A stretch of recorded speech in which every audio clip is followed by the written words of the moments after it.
We are live on a Thursday edition of the Sports Bash, 97.3 ESPN, the 97.3 ESPN free mobile app powered by First Bank of Sea Isle City. Live video streaming on the X platform, YouTube, at Mike Gill Show. What's up, everybody? I'm your host, Mike Gill. Josh Hennings producing today's show. You out there. Phil's rough one last night. It's one of those nights where you just want to crumble up the ball and throw it into the trash can and start over again. But is there more to read into it than that? I'm sure people out there, when you have a night like last night, good game, fun game, right? Got off to an interesting start, a lot of walks in the game, kind of a sloppy start to the game for both teams. Ray's got a lot of walks, Nola a lot of walks, couple runs for both teams to start this thing off. But there were some things that really stood out in that game that I'm going to kind of highlight here. And if you take a look at what happened last night, this game could have gone differently. But, alas, here we are on this Thursday looking at a game last night that just completely got out of hand as the Phillies lose last night 11-4. Their lineup for today's game is out. We'll get it for you momentarily here. But I do want to look back at what happened in that game last night and where this game could have changed and why it hasn't been the story of the season so far has been this. And if this one thing would have changed last night, how the game could have and would have been different. San Francisco opens the game and they get 4 right off the bat. It's a miserable first inning for Aaron Nola. You know, it's cold. I get it. It's not ideal pitching conditions out there. And Nola is a guy who generally has very good command and control. He is not a guy who walks a lot. I feel like we went through a similar story with Nola last season as well. He gets off to a, interesting slow start to the season, and then he kind of kicks it into another gear later on in the year. But right now, the walks are something, and we talked about this, I think it was more 2 years ago when the pitch clock got implemented, that he kind of struggled finding his way with the pitch clock. I don't know that that's the case with him anymore, but one thing I will highlight is, at the beginning of this season, you pencil in Wheeler and Nola as two guys that you can kind of trust. Until you can. At what point does the age just say, hey, you're just not the same guy anymore. You're a little lesser.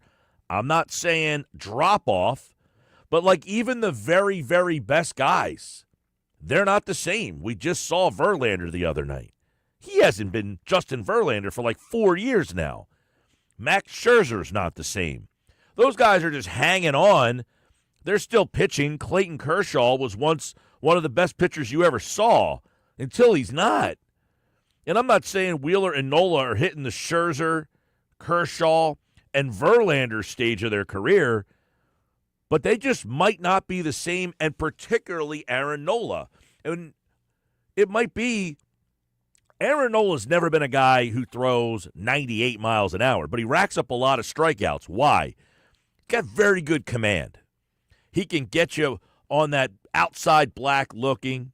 He can drop a nasty curveball and get your knees buckling to get you looking. But if he doesn't have that command, he is very hittable.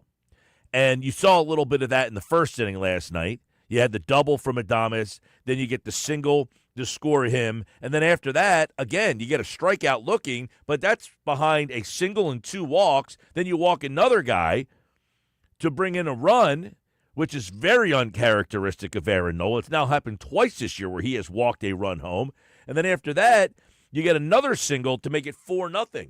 So now you're behind the 8 ball before the game even starts. But you have an opportunity. Right in the first inning, this game takes a spin. You've got Turner reaches base on an infield single. Harper walks. There's a wild pitch that now has runners at second and third and nobody out. All right, here's the big inning. And Schwarber walks to load the bases. And there's our buddy Nick Castellanos in the 4-hole. All right, man. Here's your spot. Prove me wrong. Awful at bat. awful at bat. I say awful at bat. Look, he's ahead in the count 2-0. And he gets a 92-mile-per-hour fastball that he lightly, gingerly flies out to right field. Man, you're up 2-0 in the count, fastball count. Not even a good fastball against a left-handed pitcher. And you give me a shallow fly ball to right field. I can't even get a tag up and a run home.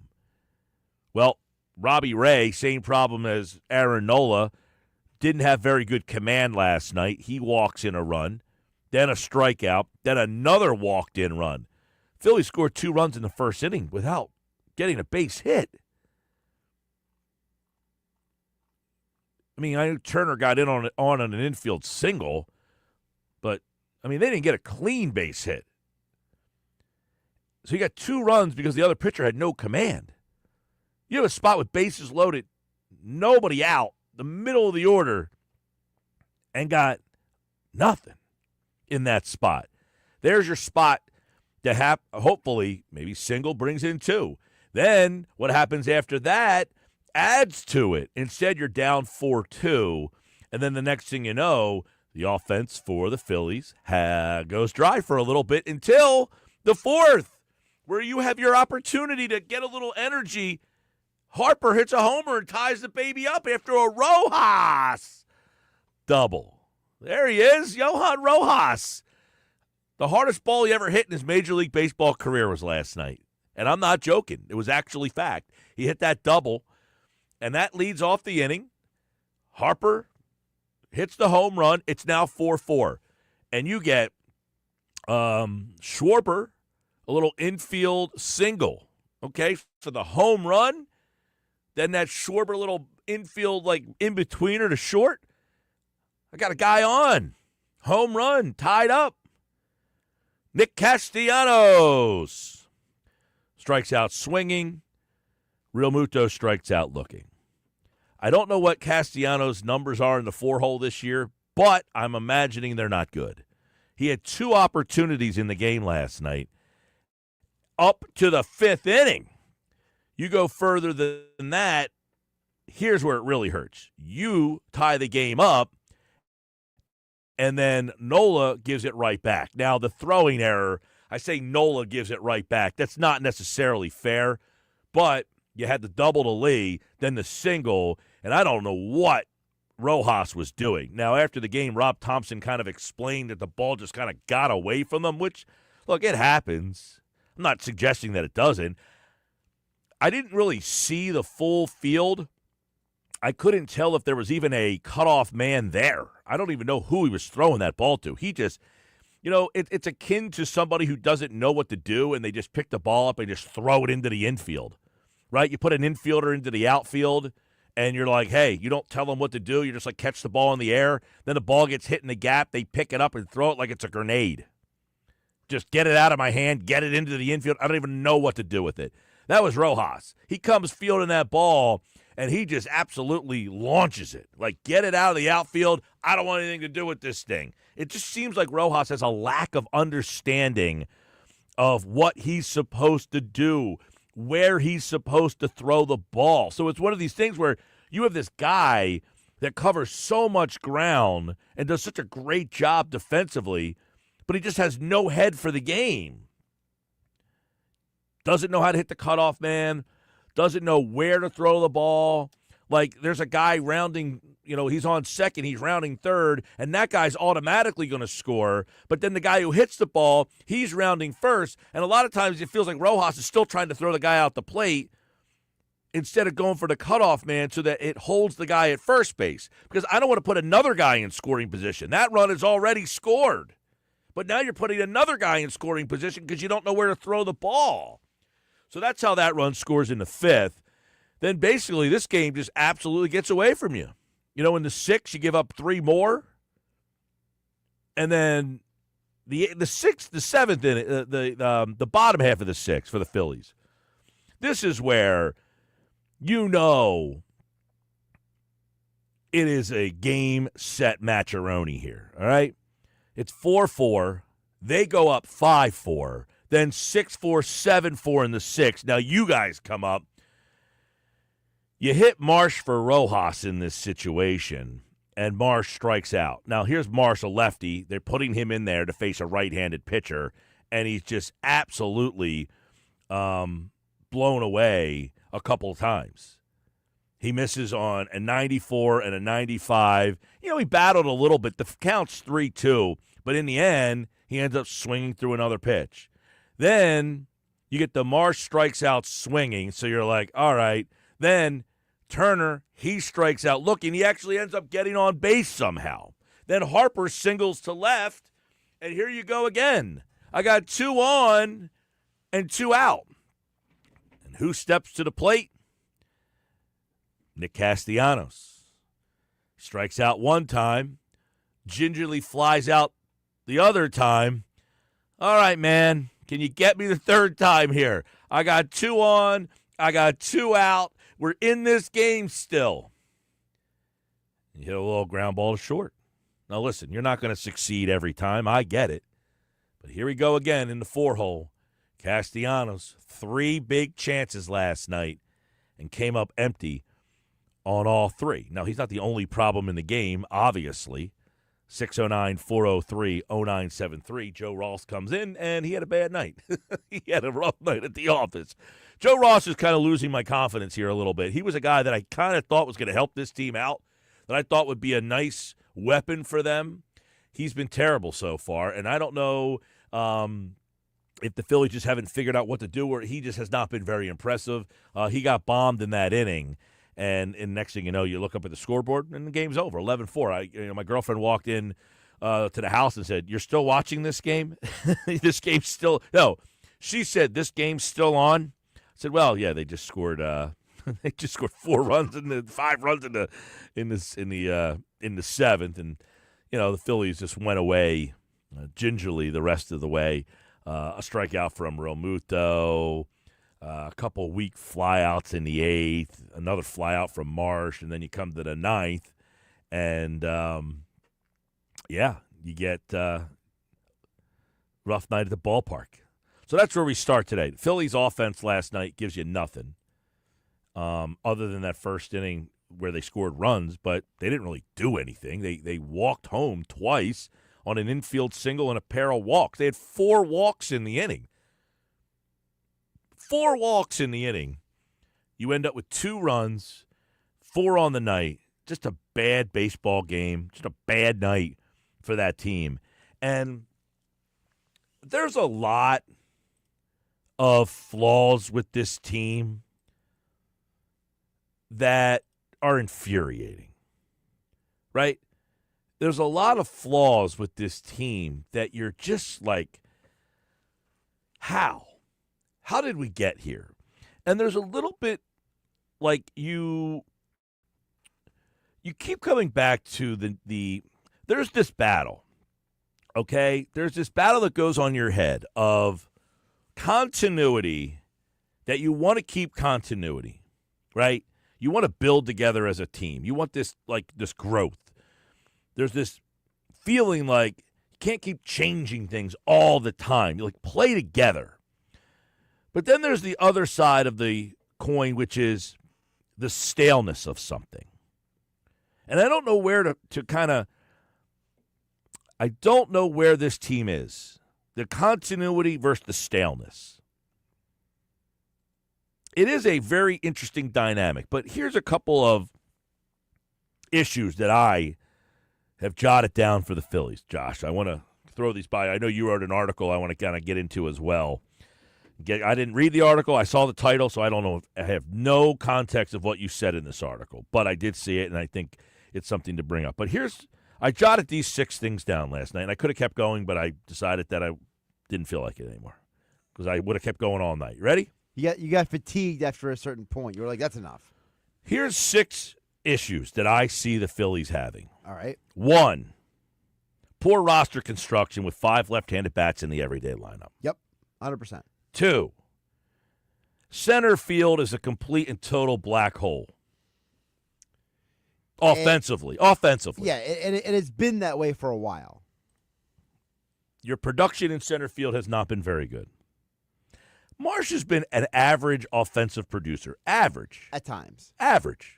That's what I'm saying. I'm not saying he's good. I said he's been an average offensive producer. I mean, he hit the one year he had like a 370 on base percentage last year.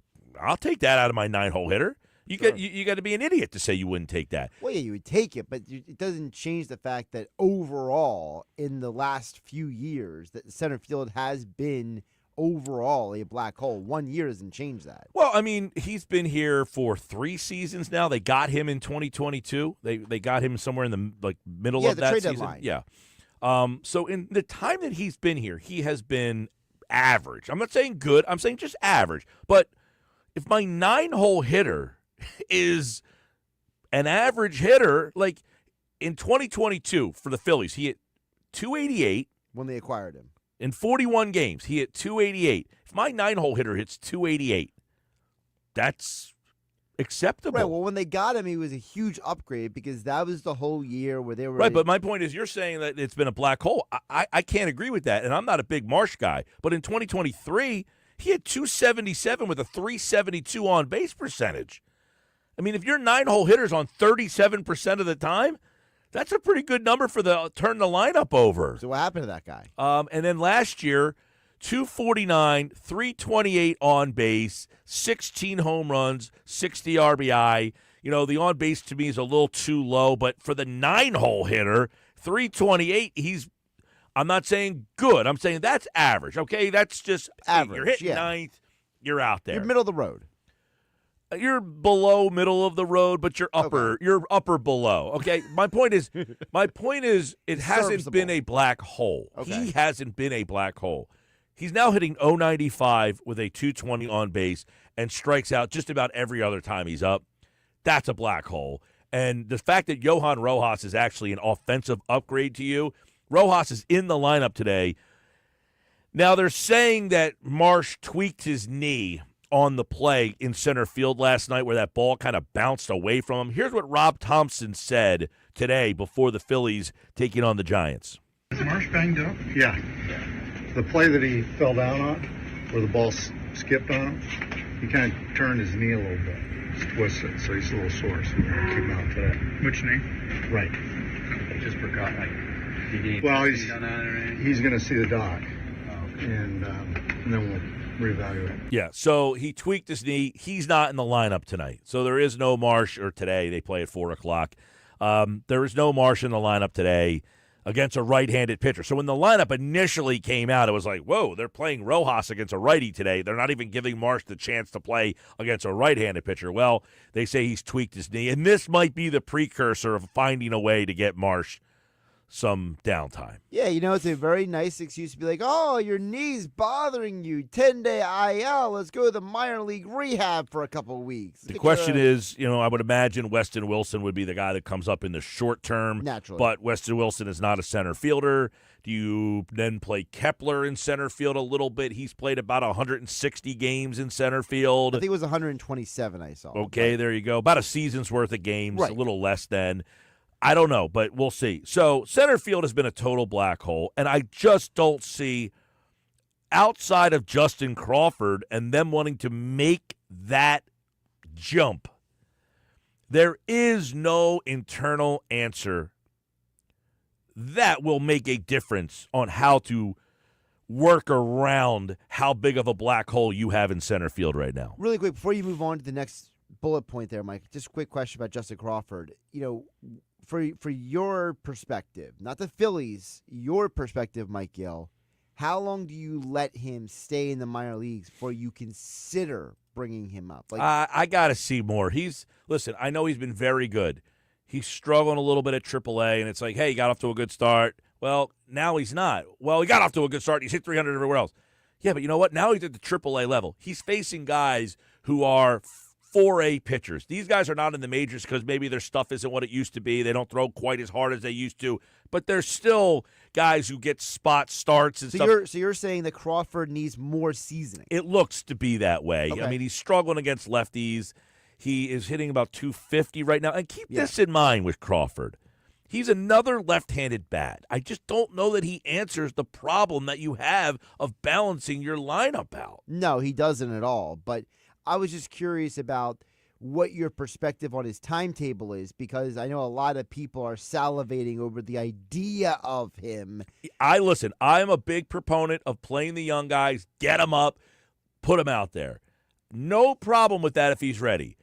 I don't think the Phillies think that he's ready. Now, I could be wrong. They could make the call right now and say, we're going to put Marsh on the injured list with this knee problem, and much like they did with Rojas a couple of years ago. Rojas came out of right field when they brought him up. Nobody even knew who he was, and they're like, who the heck's this guy they're putting out there?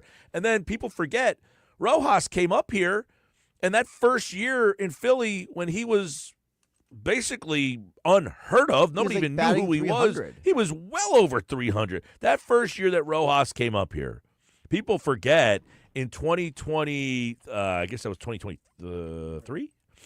In 2023, when Rojas first came up here, he had 302 with a 342 on-base percentage. I mean, are you kidding me? You take that 6 ways to Sunday, and that was in 59 games. He had 302 with a 342 on-base percentage, stole 14 bases in 59 games. You're thinking, geez, this guy getting on base 34% of the time, plays center field. I mean, he had a 2.4 WAR playing almost less than 60 games.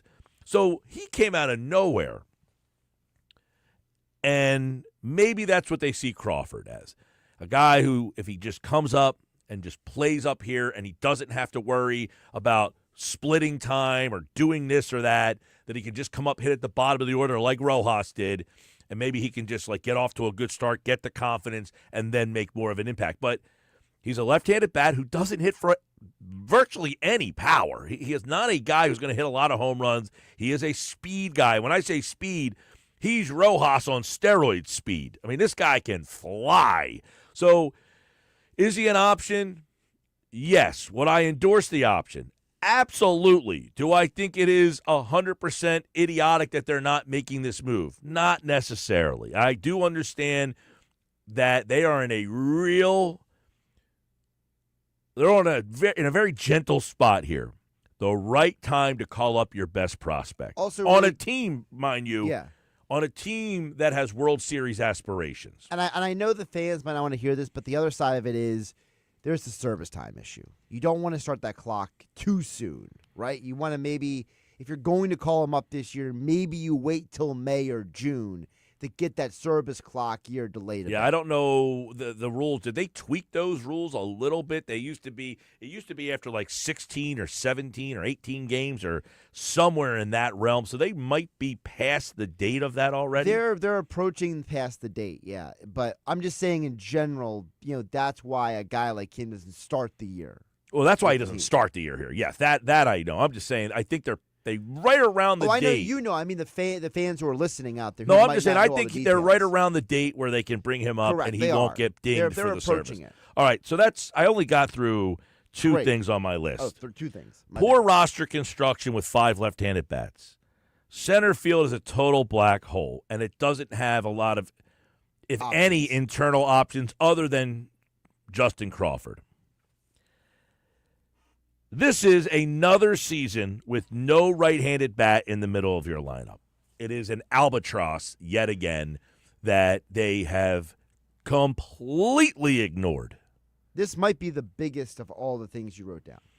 4, 5, 6, and 7 that I have written down. I'll read those off coming up next on the Sports Bash Live, 97.3 ESPN, the 97.3 ESPN free mobile app, live video streaming on the X platform, YouTube, at Mike Gill Show. It's easy to do.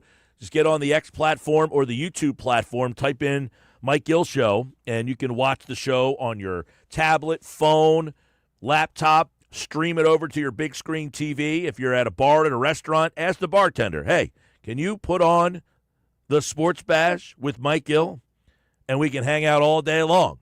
Text board's open, 609-403-0973. 609-403-0973. If you're watching on the YouTube platform, comment on the stream. It is the Sports Bash Live on a Thursday edition. I'll have the Phillies lineup for you next, plus my other issues with this Phillies team, and are they fixable? All coming up. First, I need caller 609 573 3776. Caller number 7 right now. Get in on the line, and you are entered for this year's Eagles draft party at Ocean Casino Resort in Atlantic City. You know, on top of the fact that we'll have Club Box Eagles tickets for one lucky winner, we'll also have awesome prizes from Ocean Casino Resort that will be given out all throughout the day. We also will have the Lombardi Trophy for pictures that people can stop out, get their picture taken with that beautiful piece of Eagles history. Right now, caller 609 573 3776. Don't forget, we're moving the party to the Gallery Bar Booking Games at Ocean Casino Resort in Atlantic City. The Gallery Bar Booking Games on Thursday, a week from today.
All right, 232 Sports Bash Live, 97.3 ESPN, the 97.3 ESPN free mobile app.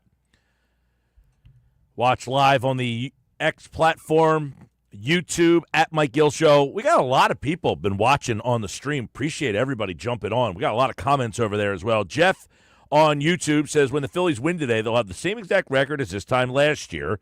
We'll go 2-1 versus Miami and be fired up for the Mets coming in on Monday. You're probably right, Jeff. You mentioned it yesterday. I think it was you, Jeff, who asked the question. If the Phillies go 2-2 in this series, probably a win, and I think Sanchez will probably pitch well today. They'll probably win. They'll go 2-2. Tomorrow we'll be in, and we'll feel a little bit different. But I do think that, Jeff, big picture, there are some issues, right? Even if they win 90 games. Don't you agree? Don't you agree, even if this team wins 90, 93, 94 games, it's masked by their pitching? Cody K says, hit that like button. Cody, I agree with you, and I yearn for the people watching on the YouTube channel to hit that like button, hit that subscribe button, give us a comment, and you can get on board. 609-403-0973. All right, I got a bunch of reasons that I think just issues with the Phillies, okay? To go to Jeff's point. They win today. I think they're going to win 90, 93, 95 games. Their pitching's really good.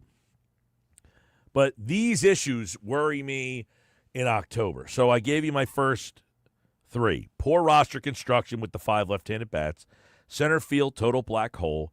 Another season with no right-handed bat in the middle of the lineup. As evidenced last night, Castellanos, 3 chances to do something and vomited all over his chest all 3 times. Number 4, this one really starting to bother me. Okay? The rent a bullpen arm. No young, electric, homegrown bullpen arm other than Kerkering has gone on long enough. They just don't have these guys that are in the organization, that they groom, that they basically develop to pitch in the bullpen. And you've got to go to Joe Ross, and you've got to go to Jordan Romano, and you've got to go to these guys who are just cast-offs and vagabonds, and you're hoping that every year in such a volatile market that you're Howie Roseman. Like, you're getting the 1-year deal on the free agent who has high upside, and he rewards you for it. They just don't have that electric arm in the bullpen. Like Kerkering, I like. He's their guy. Where's the other guys? And by the way, you got Kerkering. You were lucky to get him. Really quick, that's the key you just said. Where's the other guys, Mike? Having one guy is not enough. You need more than one guy. And if someone says, well, you have Alvarado, you just named 2 guys. I need 5. More than one.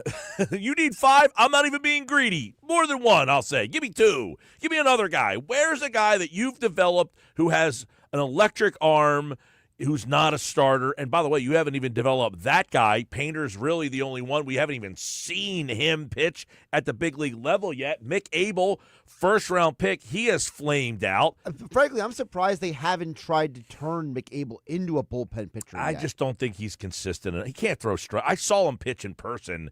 He just doesn't have command. But he you can't know, throw some strikes. guys, if you tell them just go out there and focus for 1 inning, Yeah, give me your best stuff for 1 inning. Yeah. He's a guy, though, that I just don't need doesn't you to- have command. You don't got to need- have command. Yeah. If you can't command your pitches, you can throw as hard as you want. That's the problem with baseball today. We just keep teaching these kids to throw as hard as you can, but don't worry about where it's ending up. And they don't know how to command. That game last night, that Phillies game last night, it is an embarrassment on the system that we have in baseball. There were 11 walks in a Major League Baseball game last night, sprinkled around. I want to get the number right here. So just think about this. You have come up through the system, whatever this system is, okay? It's a horrendous system that we have. But this is the system that we have. And the system produced a Major League, now listen, tremendous achievement to get to the majors. There's nothing downplaying the talent that it takes to get there. But can you imagine You have reached the majors, and you were in a game last night that produced 15 walks. 15! The pitchers walked 15 hitters at the major league level. And my guess was going to be, I thought it was 23 strikeouts. And I paused to bring the actual number up because I said, hold on a second. There can't be any way that there was 15 walks and 23 strikeouts in a game. The Giants struck out 10 times last night and won the game and scored 11 runs in doing so, by the way. And the Phillies struck out 13 times. There was a Major League Baseball game last night that had 15 walks by pitchers and 23 strikeouts by the hitters. Do we think we have a problem with the way that we're educating the youth of how to play this game where Absolutely. you can't throw strikes and you can't hit the ball, you strike out? I'm just throwing that out on the table. Maybe that game last night was a microcosm of embarrassment of the system that we have created. But I digress on that. The rent of bullpen arm is a major problem. Number 5. The lack of growth from the daycare. The 3 guys of Stott and Bohm, who you drafted. Correct. Marsh, you got early in his career, and he's been with you through a lot of his younger years. Right. The lack of development from any 3 of those guys to an impactful player. Now, Bohm, listen, I like Bohm more than most people do, but he's not an impactful player. He's a serviceable third baseman. When I say Marsh is average, Bohm would be good, not great. I've always said Bohm should hit 6, 7, somewhere in that spot in the order, not 4. But right now, he's not even 6 or 7. He's better where he is in the 8 hole. Number 6 and number 7, they're lumped in together. Turner, not a $300 million ROI. Castellanos, not a $100 million ROI. You can throw Real Muto in there. Whatever he gets paid, I think it's somewhere around Castellanos, even maybe more than Castellanos. Not an ROI from Real Muto on what you're paying him. So you got a lot of money wrapped up into guys who aren't giving you enough. You have a lot of guys who aren't making a lot of money, who haven't developed enough. See, the whole point of having young players is you don't have to pay them all that money, but you're hoping that they can produce when you're not paying them all that much. Correct. And that is where I see some issues here. The rent of bullpen arm thing is constantly hurt this team. And they finally go out and rent a bullpen arm, and Jeff Hoffman, they found a guy, and then they let him go. Right. So these are some of the things that I think have been somewhat of an issue for this team and will be an issue for this team. Big picture, and I go back to what Jeff said on the YouTube channel. Yeah, they might win today and beat the Marlins and stuff. And look, Jeff, at the end of the year, on September 31st, is there 31 days in September? I thought there was 30. No, it's only 30. I don't know that rhyme. Do you know it? I kind of know it, but I'm horrible at remembering it exactly. I just know what the months are in general. So there's 30 days in September. So we go back to September 30th, and we look at the season, and Jeff, in Summers Point, or Ocean City, excuse me, Jeff, they're going to have 93 wins, and we're going to look and say, 93 wins, great season, blah, blah. But then the first playoff round is going to come, and we're going to say they don't have a right-handed bat. Now, what happens on July 31st is the big thing. Correct. What happens on that day? Because what we're talking about now better change by then. Better change by them. 40 kids watching on YouTube. Mike, I'm off the roller coaster. I've had enough. 40, in years past, I would say, look, he's very Nola's dependable. He makes his starts. He goes out every time. And I agree. He's up and down. He's up and down. But what I said the other day, when is Nola and his stuff going? When does the age start to show a little bit? That's all. That doesn't mean he stinks. Here's the thing with Nola, though. If he's your 5th guy, isn't that okay? If Nola's your 5th guy, great. You're fine. Now, I just hope the Phillies look at him and say, he's not our 2nd guy anymore. He's not our 3rd guy anymore. But our 5th guy has been a black hole the last 2 seasons with Taijuan Walker and every other guy they had a trot out there last year. So at least if I'm throwing Nola out there every 5th day as the 5th guy, 40, I'm okay with that. Just come playoff time, you're not guaranteed to start in the playoffs. Not if you're pitching like this. You can't go in 7-13 with a 4.79 ERA and say, hey, I deserve to pitch one of the games in the playoffs. No. You can pitch in the 5-hole and get us through a season because you make every start and you're Correct. durable, but not for any other reason that you're not getting in the lineup, in the rotation in the playoffs if you're pitching like this. So, in my mind, Nola, he appears that, and this happened, I like to see what his numbers were last year, April, the year before April. I feel like he gets off to these slow starts. Suarez threw last night, threw pretty well. He's going to throw one more time. They're going to promote him, probably pitch at either AA or AAA to see how he does, and then he'll probably be ready to be called up, and then we'll see what happens. Does Ranger go right into the rotation? Do they use him out of the bullpen? What happens to Walker? I think these are all questions that the Phillies are probably having to deal with right now.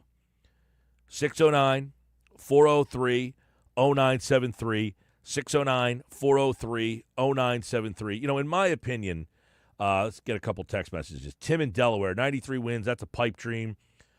This team will only make 70 wins based upon the way that they're going right now. Too many problems, not enough options, no answers. Tim from Delaware. Tim, they won 95 games last year, and they have the same record today as they did at this day last year. I'm sorry, I can't agree with you, Tim. Their pitching's too good, Tim. You know, you're saying based on the problems they had the same problems a year ago. They just have better pitching now. So their pitching will 70. Look, 70 is if what happened with the Sixers happened. Like, this guy got hurt, that guy got hurt, he got hurt, and then the whole thing fell apart. Tim, you can't really believe they're going to win 70 games. You might say 93, okay, 85, 87, somewhere in that range. I mean, 70 is a really bad baseball team. So, no, I can't agree with you, Tim, but I do appreciate your text. So really quick, so here's the breakdown of Aaron Nola's last couple of years. So 2024, his March and April, he had a 3.20 ERA. Solid, you know. Better than good. I thought. The year before was the first year of the pitch clock. That was when he had the 4.46 ERA. Yeah, I remember that year he struggled. The year before the pitch clock, 2022, he had a 3.90 ERA. So the best one was last year, but the two previous years were definitely a bit of a struggle bus in the month of April. 609-403-0973. Cole and LBI. Problem with Nola as the fifth guy is you're paying him 2-3 money, and you're using the salary tax as an excuse not to get a legit batting right-hander in the lineup. Yeah, well, I can see your point on that they're paying Nola money commiserate with the top of the rotation guy, kind of like a second or third guy. That can't be our concern, okay? You made that mistake as the team. You've got to work around that. And I don't think the Phillies will. Now, here's the thing with Nola, with that salary thing. They paid him, but he is durable. Like, for instance, they signed Taijuan Walker to that huge deal. I mean, $18 million a year because they deemed him to be an innings eater. In other words, He wasn't going to be horrendous. He wasn't going to be Cy Young, but he would make every fifth start and give you serviceable starts. Well, that hasn't happened. He's not even serviceable half the time. That's what happened last year. The year before, he was serviceable. And sadly, that's what a starting pitcher gets, $18 million. It's like a backup quarterback. They just get paid an inordinate amount of money to have very low expectations. To me, the Nola, and I've had this conversation with people before, the Nola contract, the Walker contract, they're not keeping you from signing hitters. What's keeping you from signing other hitters is the reality of what you have committed to hitters. Yeah. Like Schwarber, Castellanos, Harper, Turner, and Realmuto. I'll rip off a couple more of your texts. I see them coming in, 609-403-0973. If you're watching on the YouTube channel, continue over there. Cody K, you're right. Hit that like button. Keep it going. We got you till 6. We're busy today. Guest free till 4 o'clock. Football at 4. Me and you till then. So help me out. Send the text, 609-403-0973. Lynn, where? From Wildwood. Lynn in Wildwood. You're our qualifier for the 2 o'clock hour. Hey, Lynn, we'll see you at Ocean Casino Resort. Get your picture taken with the Lombardi. Get a chance to win those Eagles Club Box tickets. It's all on a Thursday edition of the Sports Bash.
253, Sports Bash, 97.3 ESPN. I like this text from Keegan in Ocean City. Hey, Mike, this is a bit random, but I just wanted to say I appreciate the show. A few weeks back, you had mentioned that one of your favorite prospects coming up back in the day was a pitcher named Tyler Green. Now, I collect cards, and I was opening a 1990s Fleer pack the same day. And the first card I picked was Tyler Green card wearing the Wichita State uniform, which I thought was pretty ironic since you had mentioned it a few hours prior. Appreciate the show. Go Phils. Keegan in Ocean City. Keegan, that's a great story. I remember that card, too, by the way. The Wichita State rated rookie, Fleer. Tyler Green, All-Star, 1995, first half of the year. Second half of the year, Donkey Noodles. Stunk. Really quick, were you a baseball card collector guy? Yes. Did you have a favorite brand or type? I have the Upper Deck Ken Griffey Jr. card. That's like that's the first ever set of Upper Deck, the 1989, I think it was, Upper Deck thing. But I stopped collecting. I have no idea where my cards are. I do. I don't know where they are.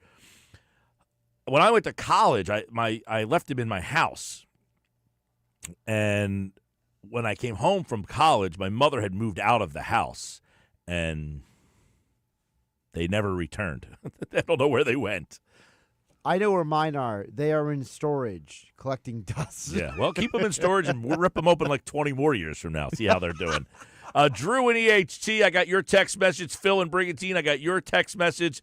609-403-0973. I got more text messages on the way. More Sports Bash coming up. 97.3 ESPN, the 97.3 ESPN free mobile app. Live video on the X platform and YouTube at Mike Gill Show.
Hour 2 of the show. By the way, Phil's at 4 today. You got the lineup here, Joshua. Probably read this off. If you're watching on the YouTube, you can see the lineup. It's been up there the whole time. I totally forgot that there was a day game today and the lineup's out. Sanchez starts today for the Phils. They're facing Jordan Hicks, a right-hander. So here you go. Phillies lineup against Jordan Hicks today at Citizens Bank Park. It's a 4 o'clock final game of the 4-game set. Bryson Stott plays second base and leads off. Trey Turner plays short. He bats second. Bryce Harper's at first base. He hits third. Kyle Schwarber is the DH, and he hits fourth. Nick Castellanos is back in the 5-hole. He'll have 3 hits today there. Max Kepler hits 6th in left field. JT Realmuto hits 7th, doing the catching. Alec Boehm is at third base, and he hits 8th. And Johan Rojas is in center field, and he hits 9th. That is your starting lineup today for the Phils against right-hander Jordan Hicks. So no Brandon Marsh today. He is out. Apparently tweaked his knee last night. Also no Edmundo Sosa in the lineup. Now, he played last night. Not great results. Not knocking. I put Sosa back out there. I just don't have the yearning to have Sosa play every single day, but I have no problem with him playing against lefties. But played against a lefty last night, and he did not look good. So, Josh, you wrote an article for 97.3ESPN.com telling the fans, no need to panic. Now, the first hour seemed more of a panic-stricken hour of the show. Your article wants to calm them down. Explain. Now, full disclosure, I have not read the article. I don't know anything about the article. I wanted to hear your take on the article and then kind of give you my feedback on your article. So basically, I saw a lot of and heard a lot of the sentiment last night about Nola, and you brought up some great points about the issues with the Phillies. So I decided to take another angle on this, which is, how about some reasons to not be worried? And I think one of the parts of the conversation is we get so wrapped up in our own team in the moment that we lose big picture. So I wanted to give some reasons for why. People are going to read the full description at 97.3ESPN.com, but some of the reasons why I'm not panicking. It has to do with history. Yeah. So the first part of history is, you look at ever since they expanded the postseason to have the 10 teams. Well, there's never been more than 3 teams from a division that has made the playoff since they expanded. Never more than 3 teams in the division. From a single division. Yeah. Right now, 4 of the top teams in the National League with more wins than the Phillies are all in the same division. The NL West currently has the Padres with 15 wins, Giants with 13, Dodgers with 14, and Diamondbacks with 11. History tells us that one of those teams will not make the playoffs, and maybe even 2, considering that in years... I want to stop right there, though. I don't think, and I could be wrong about this, I don't think Phillies fans are... Now, that one guy who said they're going to win 70 games is an outlier. I don't think Phillies fans don't think they're going to make the playoffs. Okay. I think Phillies fans think they are. I just don't. It's almost like where the Sixers were when before the process. Now, they made the playoffs, but the hell do I care? They're going to get knocked out in the first round. They're the 8th seed. They're going to get bombed in the first round, and they don't care. So I don't think people are at the point where they think they're not a playoff team. I think people think they're a playoff team. They're just not a World Series championship team. Well, some people. So are you writing this article thinking that people have bailed on them even as a playoff team? I have seen some people saying that because they're saying, how are you going to win enough games if Aaron Nola and Zach Wheeler aren't doing the job? They got a -1. Well, if Aaron Nola and Zach Wheeler aren't doing the job, yes, then you should be concerned. And I said this at the beginning of the season. What's one way your season can go off the rails? If their age starts to show. If they're not the same pitchers that they have been over the last 3-4 years together here, that's a problem. I don't see a lot of evidence that Wheeler is just falling off the cliff. Now, he has not looked great his last 2 starts, but somebody brought the point, I think it was Bob Wankel on Monday's show, that if Rojas, him and Sosa stare at each other, the ball drops. If somebody catches that ball, the inning's over. Right. His ERA goes from 4-something to 2-something. He didn't look great his last start. So I'm not as concerned with Wheeler. I'm not even that concerned with Nola. I thought Nola threw well in innings 2, 3, 4, and 5 last night. So you feel like some of the concerns about the Phillies Is that a new word? Concerns? concerns. You did say concerns. I did you say not? concerns, like not Converse hair. Just making sure I heard that right. The concerns that people have about the Phillies, you're saying that they are exaggerated. I'm not. Well, anything. Listen, I love the fans. I love the listeners. I love being in Philadelphia. Growing up, I love it. I love being immersed in the irrationality. People act like, I love it. Like, the guy texting in 900 names to trade for, none of which I think are actually possible. Or not, I won't say that. That's not fair. None of which I think are an upgrade. Or that's not even fair. None of which I think are changing the dynamics of this team. You want to go out and get Chas McCormick? Like, do you think anybody's going to go have a party? Nope. Nobody cares about. You're giving me guys that which is admirable. 95% of the audience has no idea who Chas McCormick is. You know why? Because he stinks. Nor would they care if they acquired him. So, he's like, well, you never give the names of these guys because nobody knows them. Nobody, Chas McCormick is not playing for a reason. He stinks. He's Austin Hayes. Austin Hayes is a guy who mashed lefties, and he was an all-star. You're giving me Chas McCormick.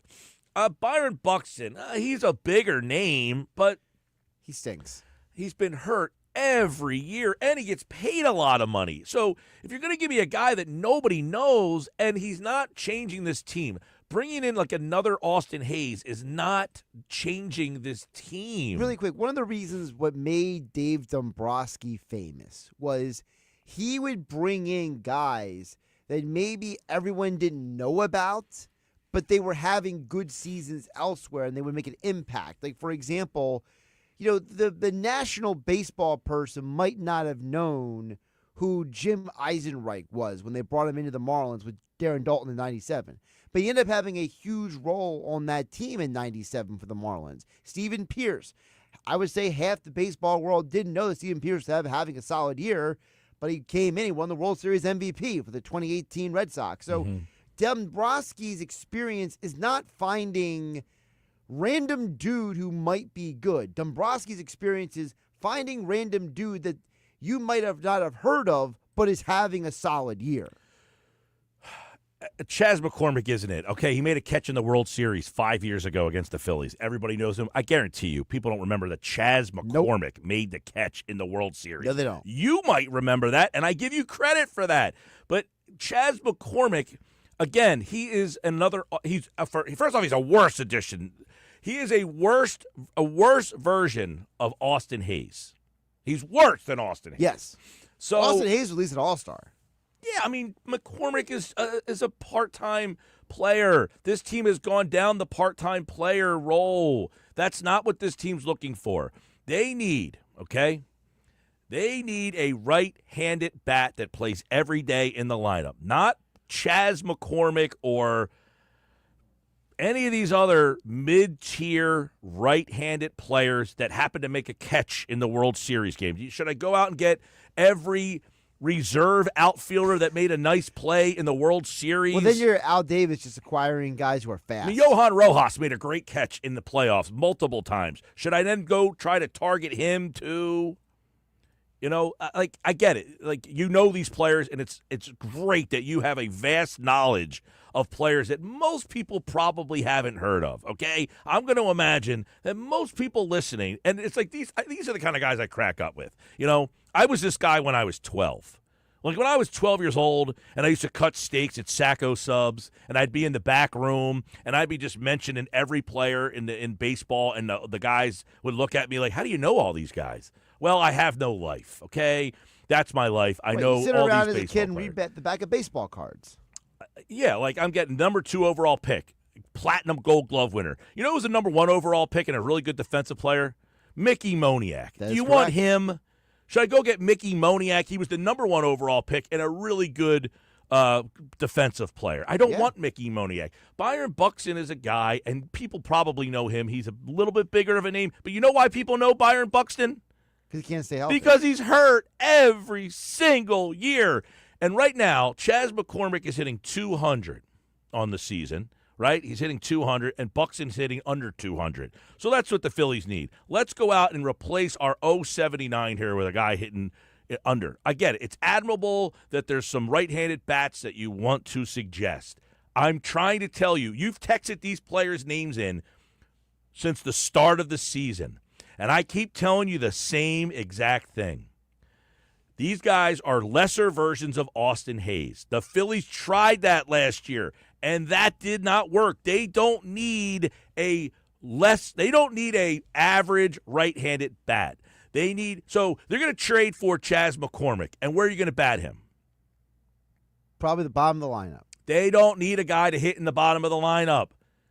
That's not what they need. They need need a an guy impact that's right-handed going to bat. hit in the middle. Give me a guy who's going to hit in the middle of the lineup. That's what I need.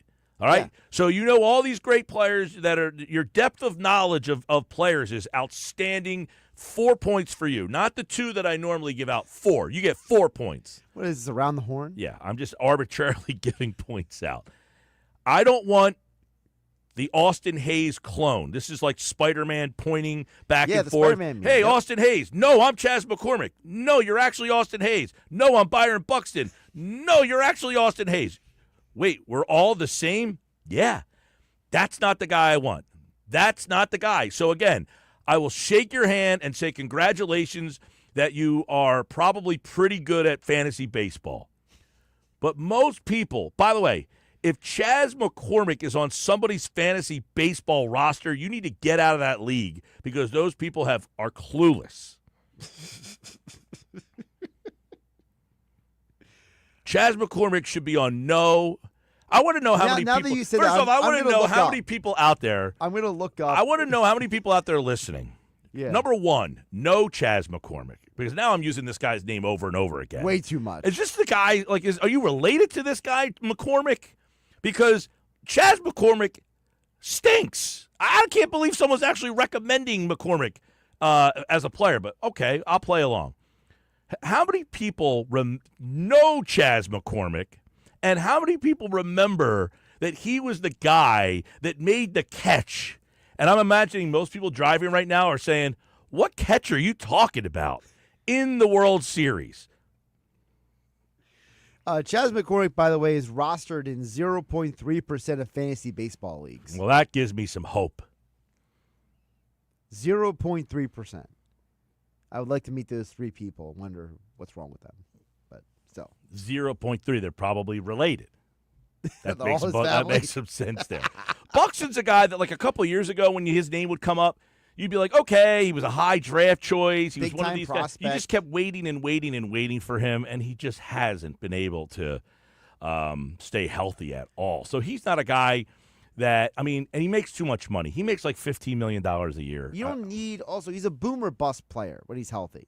You don't need another boomer bust guy. You need somebody with No. some consistency. What you need is a player. And by the way, I'm going to add this caveat to the list. I don't know that player is available right now. I don't That's think true, it too. is. I think the player is you have to wait, right? You have to wait until teams start to fall out of this thing. Correct. You got to wait till like June to see like who's starting to drop off a cliff. Right. You got to start to say, all right, which teams are kind of out of the mix right now? Because right now, everybody pretty much thinks they're kind of, not everybody, but almost everybody. Everyone but the White Sox. The White Sox. The White Sox are probably not thinking that they have a shot. But like Minnesota had high expectations last year. I think they were disappointed. Now, right now, they're not off to a good start, but they're only 3.5 games out because that division isn't all that good. Right. Everybody in the National League, the American League West, they're all within 3 games. Now, a lot of people thought the A's would be a team that would be a surprise playoff level team. And by the way, this you year. know who stinks this year for the A's? Rooker. Yeah, well, he's got a bunch of bombs, but he's hitting like one. He's on my fantasy team. He's like 160. See, to that guy texted in, Rooker's on my fantasy team, and he stinks too. Although, if you gave me Rooker's name, now he's the kind of guy I'm looking for. See what I mean? An impact bat. That's the kind of name, right? Yes. I'm looking I wouldn't for want a him right player now, who but- would be a right-handed player that would play every day and hit in the middle of the lineup. Right. Not Austin Hayes, not any of these other guys. And here's the problem. And I would trade Crawford. Justin Crawford. I would trade if I had the possibility to get this guy. Justin Crawford is my guy. That's your piece. That's my piece. Not because I want to trade Justin Crawford. But I you're want saying you would rather trade him than Aiden Miller. Just use an example. Yes, because he's left-handed. Okay. I gotcha. have to get out of this mess that I have with the left hand. Right, the this left-handed vicious problem. cycle of left-handers. And if he's the piece that can help me do it, that's the one I dangle. Hey, I don't want to trade this guy. I know he has a lot of value. Can he get me an everyday right-handed bat? That's what I have to examine right now. You know why? Because Justin Crawford could be J.P. Crawford for all I know. right. The number one prospect, J.P. Crawford, was the number one prospect in all of baseball. Yep. He played for the Phillies, was a shortstop. They traded him for Gene Segura, by the way. Which actually worked out. Well, I need to get more than Gene Segura, I hope, back in the deal. That's true. Well, it worked out short term. Right. I mean, Segura had a He little was solid. Yeah, he had but he was a bottom of the order hitter. Yeah. They don't need a bottom of the order hitter. They don't need these guys who are platooning. And listen, I'm not suggesting that isn't a 40 kid says, I'm a sports nerd, and I know almost every player in every sport, and I have never heard of Chas McCormick. 40, listen, I have heard of Chas McCormick, okay? I do know who he is, but Yeah. I give the caveat of I don't expect a lot of people to know who Chas McCormick is. And the fact that he made a catch in the World Series, I think it's very unlikely that people remember that or who it was. Right. Well, I mean, what I always tell people is there's different tiers to this. Like, people like myself or you, Mike. So I just want to say There- to the there's- guy yeah. who keeps thinking everybody knows who this guy's admitting that he's a sports nerd and knows players from every team in every sport and said, I have no idea who Chas McCormick is. Right, because at the end of the day, there's different tiers to sports knowledge, and not everybody's going to know all the same players. It's just Well, I mean, Chas McCormick's a pretty low level. I can't believe we spent this much time on Chas way McCormick. too much time. But my point is, these are the Chas level. McCormick owes us money now. These are the level of players that you're looking at, and that's a problem.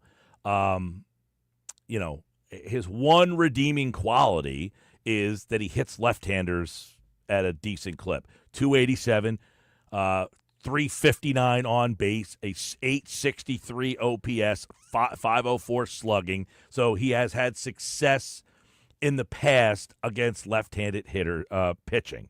So as a right-hander platoon player. But you already have that. But my point is, I've said this over and over and over and over again, but I keep getting this name. It's like last year, okay, against lefties. 2024. It was last year, 1 year ago. Against lefties, Chas McCormick hit 207 with a 270 on-base percentage. So his recent past suggests that he's not that good against lefties right now. He's a guy who's 30 years old, kind of a vagabond, journeyman level of player who's played in – he's a good defensive player, by the way, Chas McCormick, good defensive player. But that type of player isn't helping this team. So the level of player you got to give me is say it, 870 OPS. It's actually 863. All right, it's not 870. Say it. Text me the right OPS. I'll say it for you. 863. His OPS is 863 against left-handed pitching. Last year, not so good. Again, I don't think that player is the player the Phillies are looking for. A average right-handed bat to platoon. I think they tried that last year. I'll try to talk really slow so that this is registering, okay? Last year, this team went out and got a mediocre right-handed bat that hit lefties very good. Austin Hayes. And it did not work out for them. They gave up something of value to get Austin Hayes in Sir Anthony Dominguez, who's pitching really well for the Orioles right now. I think the Phillies would probably say, hey, I would take Sir Anthony Dominguez back for Austin Hayes if I can undo that trade. So, is it a possibility that they can go down that route again and go find a platoon player? I'm not ruling that out. What I'm saying is that's not what I'm looking for. So you're giving me names that I couldn't care less about. I don't want those players. Do the Phillies, would they go down that route? Me personally, I don't think so. Would I be shocked if they did? Not necessarily. They did it last year, and it did not work. So I don't think they would do it again. I said it's not what I want. I do not need to see a low-level, mediocre, right-handed player. I need a right-handed – listen, this player needs to be better than Nick Castellanos, okay? Can I spell it out for you like that? If Chas McCormick, in your mind, is better than Nick Castellanos, then I'm on board. If he's not, I'm not interested. This player needs to be good enough that he can hit in front of Castellanos so that you don't need Castellanos to hit fourth, that Castellanos can stay where he is in the 5-hole, and I don't need him to move up. This player can hit 4 behind Bryce Harper. That's the guy I'm looking for. About your previous question earlier in the show about Castellanos this year, he has 17 plate appearances as the 4-hole hitter this year. He is batting .133 with 8 strikeouts. In fact, he has more strikeouts as the 8-hole hitter than as the 5, 6, or 7. The 4-hole hitter. Sorry, the 4-hole hitter. He has 8 strikeouts, which is more than batting 5th, 6th, or 7th combined. Yeah. Okay, so listen, I'm not even going to discount these names. These guys are fine. If you like them, great. 870 OPS, awesome. If they have to go that route, my point is that's not what I'm looking for, okay? None of those guys do anything for me. I don't need to see them go the Austin Hayes route again because, quite frankly, I don't want someone to platoon with Brandon Marsh. I want to see Brandon Marsh out of here. That's what I want. I want Marsh gone. I don't want someone to platoon with him. I want him gone. So the guys you're giving me forces me to then keep Brandon Marsh, and that's not what I want. Here's the thing, though. I'll find a guy to possibly – can I find a right-handed bat to platoon with Kepler? Probably. That's a possibility. So then what's the answer to that? Then I can use Crawford as the left-handed bat. Right. Because I have a right-handed guy that gets Kepler out of the lineup, so now I don't have as many left-handed bats. And I don't want to hear Weston Wilson's name either, okay? I don't want Weston Wilson to play left field that much. He's a fine gentleman. He's a journeyman player. He seems like a nice guy. Yeah. Maybe you have a beer with him for Happy Hour Friday. Rico says, it sounds like Mike Trout. Don't go down that road, Rico. All right. That would be the type of player. I would be okay with that. You would tell me I'm getting Mike Trout, I'm signing up. Although he's playing right field right now. Would he go back to center field? Could he play left field? He just moved to right. He just learned how to – he just moved – yes, could he play left field? I'm sure he could. But would you put him in center field and just say you're the center fielder? They're not getting Mike Trout, okay? That's the end of that conversation. I don't want to go back down that rabbit hole. All right, more Sports Bash coming up, 97.3 ESPN, the 97.3 ESPN free mobile app. Live video streaming on the X platform, YouTube, at Mike Gill Show. Subscribe, hit the like button. I think there's some options out there that materialize every year at the deadline. You get to that time of the year when teams start to make their decisions and make their moves, and that's where you have to have your plan. My plan would be I am going to check out what's there, and if I have to, and I don't know that they're going to do this, I doubt it, I don't see a scenario where they want to trade Justin Crawford. Neither do I, by the way. I'm just saying I'm too left-handed. How can I do something here? That might be my way. Well, before we get distracted by Chaz McCormick, I did have more information to give you, so I'll get to it on the other side. Mike, Chaz McCormick is unequivocally not better than Nick Castellanos. I don't think that anybody is suggesting that he's better than Nick Castellanos. What I'm saying is that's why I don't want Chaz McCormick, because he's not better than Castellanos. I need a player who's an upgrade to Castellanos in the 4-hole. That's the criteria. 609-403-0973. More Sports Bash coming up.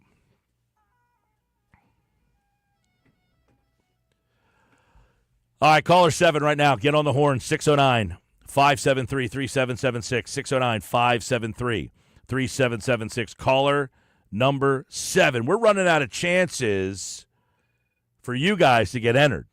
But if you pick up the phone and dial 609-573-3776 right now, and you're caller 7, you are in. You have a chance to win a pair of Eagles Club Box seats. These are Club Box tickets to see the Super Bowl champions. And speaking of the Super Bowl, yes, we will have a replica trophy of the Lombardi Trophy for you.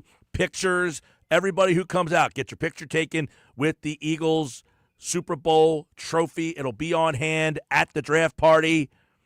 609-573-3776. We'll see you at the Gallery Bar Booking Games a week from today.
So you can't make this up. The guy who just called in was caller 7. His name's Chad. No, I'm just kidding. It's Chad, actually. Chad in Mays Landing. Not Chaz. Chad in Mays Landing. And Josh says he was a very, very nice man. Yeah, he started. Didn't want to disappoint you because his name is Chad, not Chaz. Close enough. 609-403-0973. Can you imagine if Chaz McCormick actually got traded here now? I hope not. Would it be better than what they have? No, absolutely not. Well, I mean, he's probably better as a right-handed bat than Rojas. Is he though? Yeah, he's definitely better than Rojas. You sure? Well, here's what I would say, and I say this last night. You saw what happened last night. Rojas gets on base by accident. Marsh doesn't. Right. Marsh just doesn't get on base. Rojas hit a double last night, and he's so fast. You know, he goes to third. I forget what happened, but he ended up going to third it was a fly ball to right field. I think he ended up tagging and going to third, right? Yeah. And then he ends up scoring. His speed is such an asset that if he knew what the hell he was doing half the time, he just doesn't have the baseball. He has no baseball IQ. No, his baseball IQ is low, and that's a problem. You get fast guys, they don't know how to use their speed. I say this all the time. Like, you see athletes that play baseball. Right. You're like, oh, he's a good athlete. I go, that doesn't mean he's a good baseball player. Definitely There's a not. difference. Good athlete and good baseball player, two different things. Guys who are too fast, they don't know how to kind of shift gears. No. You got to be able to go from first gear to second gear to third gear and shift them and change them. You can't just go into fourth gear all the time right off the red light. You got to be able to go and ease yourself into going into fourth gear. Or just hitting the cutoff man. 609-403-0973. 609-403-0973. Steve in EHC, after talking about how much the Phillies need, there comes a point when you got to admit this team isn't very good. I don't think so. See, it depends on what you think is not very good. Like, here's the problem with sports fans, Steve. If you're not good enough to win the World Series, is that not very good? Like, if you're a playoff team, Right. is that a good team or not a very good team? I would think a playoff team's a good team. Right. No, but that's what I'm so I can't wrap my head around what Steve is saying. The team isn't very good. If they make the playoffs, do we still say, well, this team isn't very good? Or is a 90-win playoff team a good team, just not a great team? Like, what do you want? Like, I get it. We all want to win the World Series. At the end of the day, we all want to say it's the best team. They win the World Series. But you're saying it comes a point when you got to admit this team isn't very good. We're acting like they're 3-14. Right now, they are a playoff team. I mean, they're 10-8. They're one game behind the Mets in the division. Right. They are one game out from leading their division right now. So, are they not a good team? I don't even know what to make of that. That to me is an asinine comment. I mean, I can respect your opinion, but there comes a point when you got to admit this team isn't very good. Really? Like, I get it. It's not what we want. We want perfection. We want the best, perfectly based lineup. It's like everything. You want an all-star at every single position. It's not possible. So, what is a good team? Is a good team a playoff team? Is a good team only a team that makes it to the World Series? Or is a good team is the only team that wins the World Series? I don't know what the definition of very good anymore is. Because if you're telling me a team that won, how many games did the Phillies win last year? 95? Yeah. They won 95 games last year, and Steve in EHT would deem they're not very good. I'm sorry.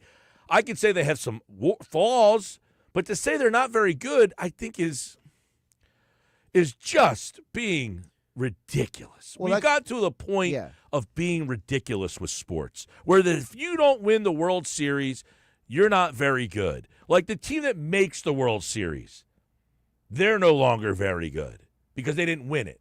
Or the team that went to the American League Championship game or the National League Championship game and lost, are they not very good? Like the 2023 Phillies that lost to the Diamondbacks.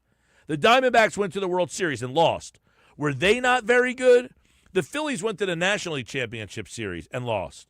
Were they not very good? Like, what is the definition of good here now? I'm completely lost. If you're telling me a 95-win team is now not very good. Well, that gets back to one of my other points I have in my article on 97.3ESPN.com, Mike, because the Phillies have started out 10-8. So I decided I am curious. I want to go back and look at the last times the Phillies have reached the World Series. I think it's a very good team, right? You reach the World Series, I think you and I can agree on that. So there's 6. I don't know. I can say that, but maybe some of the Philly fans are saying if you make the World Series. Well, I want someone to text in and verify. Like, if you don't think making the World Series means you're a good so team. Steve has updated. He says, yes, that is true. I meant this team is not a contender. The team is a good team, just not a championship contender. Okay, now that I can respect. That's fair. That is fair. I would say I'm on the fringe of that.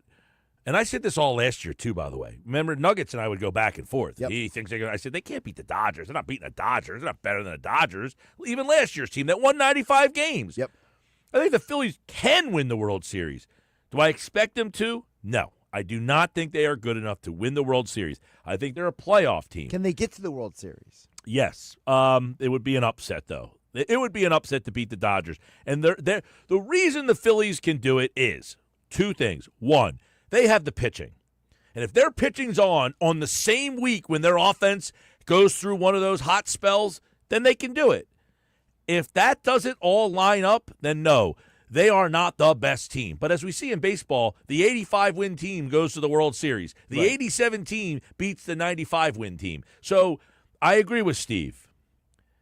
They are a championship contending team, but they are they are a playoff level team, but they are not the favorite by a long shot. Well, so as I was saying before, so if you take the Phillies, who are 10-8 this year, and look at the last 6 times the Phillies went to the World Series, okay? I want to keep it, as semi-recent as possible. 2022 Phillies, they were 8-10 to start the year. 2009 Phillies were 10-8 to start the year. 2008, they were 8-10 to start the year. 1993, the Phillies were 14-4. In 1983, the Phillies were 11-7. And the famous 1980 Phillies, Mike, were 9-9. So outside of 93, every single year the Phillies have gone to the World Series since 1980 has been basically an above average to mediocre start to the year. Yeah, I mean, the Phillies have gotten off to pretty bad starts over the last couple of years. In fact, it's the reason why in 2022, 2023, that they, I should say 2023 and 2022 and 2023, that they finished 18 games behind the Braves because they got off to these slow starts and just could not make up any ground. Like right now, the Phillies have a better record to start the year than the 2022, the 2008, and the 1980 Phillies.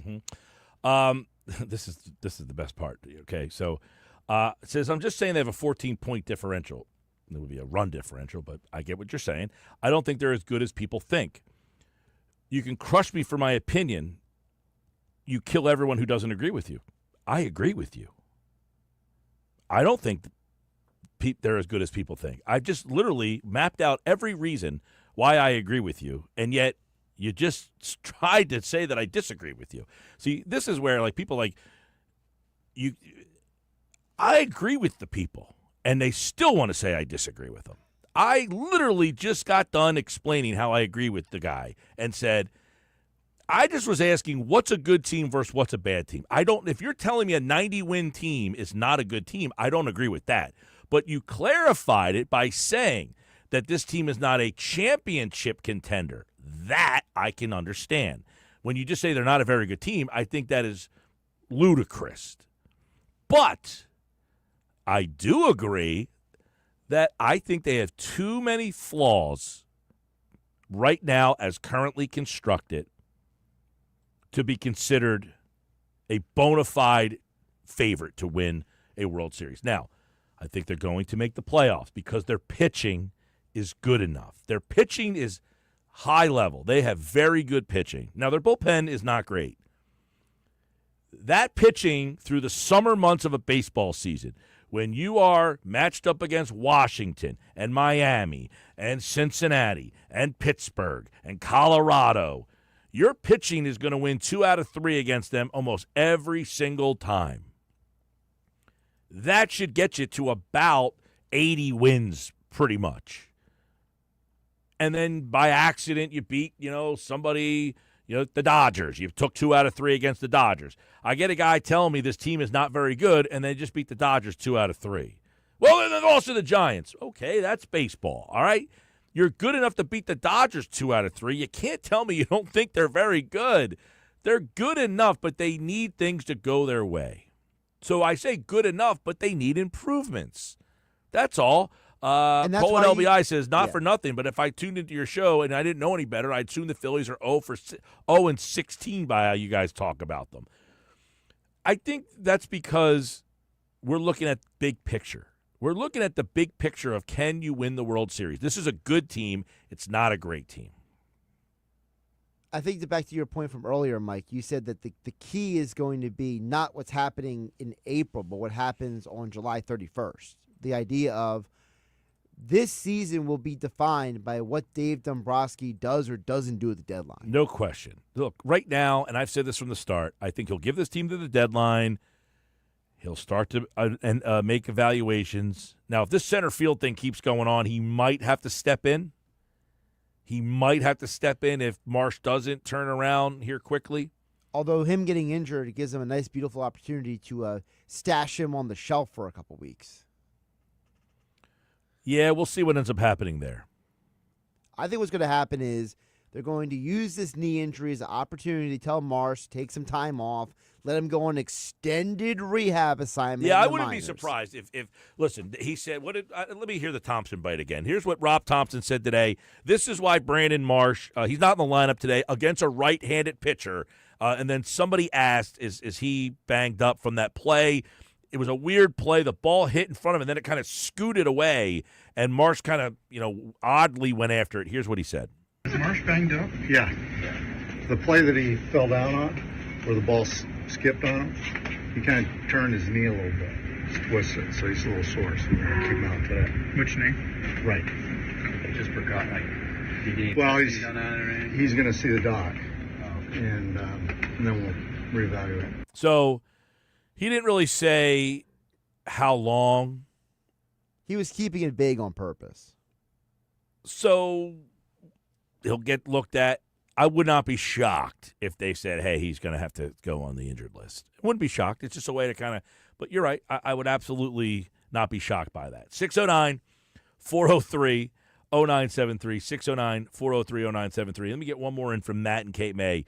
Mike, Philly fans, we know the deficiency of this team coming into the season. The choice was to run it back basically with the same team. Well, I think this team and its best days are behind. Is it the goal to make the playoffs or go to the World Series or win the World Series? Those questions are all fair, and I do agree with you. The choice to run it back with the same team and the best days are behind them. All of those things I do agree with. I think the best days of some of these guys are behind them. Trey Turner. Schwarber's still pretty good. Castellanos is actually having the best year since he's got here. I mean, Harper, I don't think his best days are behind him. Wheeler, I'm not ready to say anything that Wheeler's, Nola. I need to see. Get me out of April. I mean, listen, for pitchers, this is not a month you want to throw in. No pitchers saying, "Can I have the ball today?" They're not. You're not really excited when you get that call on April and it's 56 degrees outside. So I need to see more of the pitching. I think the pitching will cruise them to the playoffs. But Matt, you're right. The best days are possibly behind. They chose to run it back, but what I've said since the beginning of the season, Matt, and I don't know if I'm right about this. It's my opinion. I think they will go to the All-Star break, the trade deadline, I should say, and Dombrowski will be taking some notes up to that point and say, I gave Marsh a shot. He did not get the job done. I have to do something. Who's available? That's next. This is the Sports Bash live on 97.3 ESPN.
3:52, football at 4 in 8 minutes from now. Adam Kaplan's here. Andrew will be on tomorrow. Sports Bash live, 97.3 ESPN. I'm Mike Gill. Love having everybody in the chats, comments, 609-403-0973. Henry's watching on YouTube, says, Braves fan here, love your show. Well, Henry, that is very nice of you to say. I wonder if the Braves, they've kind of stabilized things a little bit. They're 5-13 now. Still lost 2 in a row, 4-6. I think that team will be fine. They are 6 back, but I wonder if you look at that if you're a Braves fan. Are you like the Phillies right now, just a little like good enough to be this, but not good enough to win a championship? The Braves right now are 6.5 back of the wild card. That wild card's going to be crazy. You got the Giants, Dodgers, and Diamondbacks all right now. They're all wild card teams. If the playoffs started today, Philly would be out because of the 3 West teams. Now, keep in mind, they'll play each other all summer long here and beat each other up, and it'll be crazy out west there. That Giants team can hit, man. I don't think they have the pitching. I think their pitching's just meh. You would say, well, the Phillies haven't done anything against them. True. I think over the long summer, though, some of those guys are going to get exposed. The Dodgers slumping a little bit. They've won 3 in a row here, but they've lost 5. They're 5-5 in their last 10. That Arizona team, I've liked them since they beat the Phillies. I think there's something, and they have no Marte right now, and they've won 7 out of 10, 5 in a row. No Marte in that lineup. So if you're a Braves fan now, Henry, appreciate you watching, man, on the YouTube channel. Do me a favor, hit subscribe, like button, get it out there. We appreciate everybody who's watching on YouTube. It just makes the show more fun, having more people engaging and being a part of it. If you're on the X platform, which for some odd reason, more people by far watch on X than YouTube. I feel like YouTube is a much better viewing experience. Don't know why. It's up to you guys out there. And the people listening, of course, on 97.3 ESPN and the free mobile app powered by First Bank of Sea Isle City. This hour of the show, again, brought to you by Baudley's Plumbing, Heating, and Cooling, and Air Conditioning, your trusted source for heating, plumbing, service, and installation for generations. Call 609-390-3907. Online, broadleys.net. Football at 4 on the way.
And Football at 4 is powered by the Inside the Birds podcast. It is brought to you by Bet365. Whatever the sport, whatever the moment, it's never ordinary at Bet365. Little flip-flop today. Adam Kaplan in the Thursday seat. Andrew DeCecco will be on tomorrow's edition of Football at 4. But we got plenty to dive into with Adam right now here on the Sports Bash.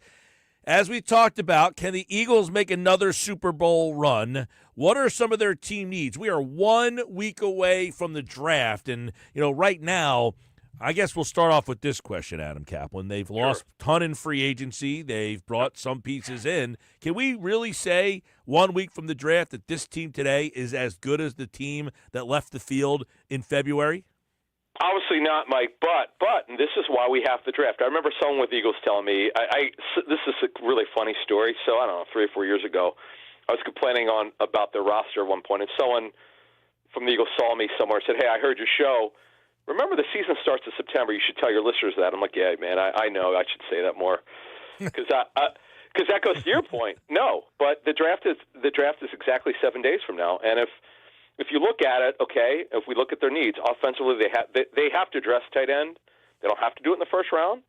Whether Goddard's on the roster or not is irrelevant in terms of the future. It has nothing to do with it. It's about what's the future look like at tight end. Mike, this is crazy. They have 7 tight ends on their 90-man roster. 6 of them are up after the season. So the future is bad. They don't have a future at tight end, so they have to figure this out. Now, tight end, defense we'll talk about in a minute. D-tackle, inside backer, corner, and safety. So if they want to make another Super Bowl run, Mike, they're probably going to have to address pretty significantly at least 3 of those positions. Yeah, let's dive into some of the things here. Adam Kaplan, Football at 4 on offense. Some of the team needs. You just kind of hinted at tight end. Don't know what Goddard's future is. Will he be here? Will he be traded? Will he be traded on draft night? Will it be for a pick in this year's draft? Will it be a pick in the future? But whatever it is, it looks like tight end in some capacity is going to have to be addressed. Yeah, now look, unless something I'm talking Darius Slay, unlikely. What does that mean? 3 years ago when they told him he was going to be cut, then they changed their mind 5 hours later and wound up doing an extension and giving him a lot of guaranteed money. Unless something like that happens where ownership and the general manager and everyone associated with this does a 180, he's going to be moved, or they're going to try to move him, and they're not going to extend his contract if he's back. So we'll see what happens here. But, yes, tight end, the guys that I like, who at 32 would be potential trade-back options. One would be Mason Taylor, Jason Taylor's son. Everyone I've talked to around the NFL draft who works for teams, coaches, and front office people think that he won't get out of the second round. I'll give you a little bit of an update. Jeff Mosher and I are doing a show tomorrow morning, and we're talking about this subject.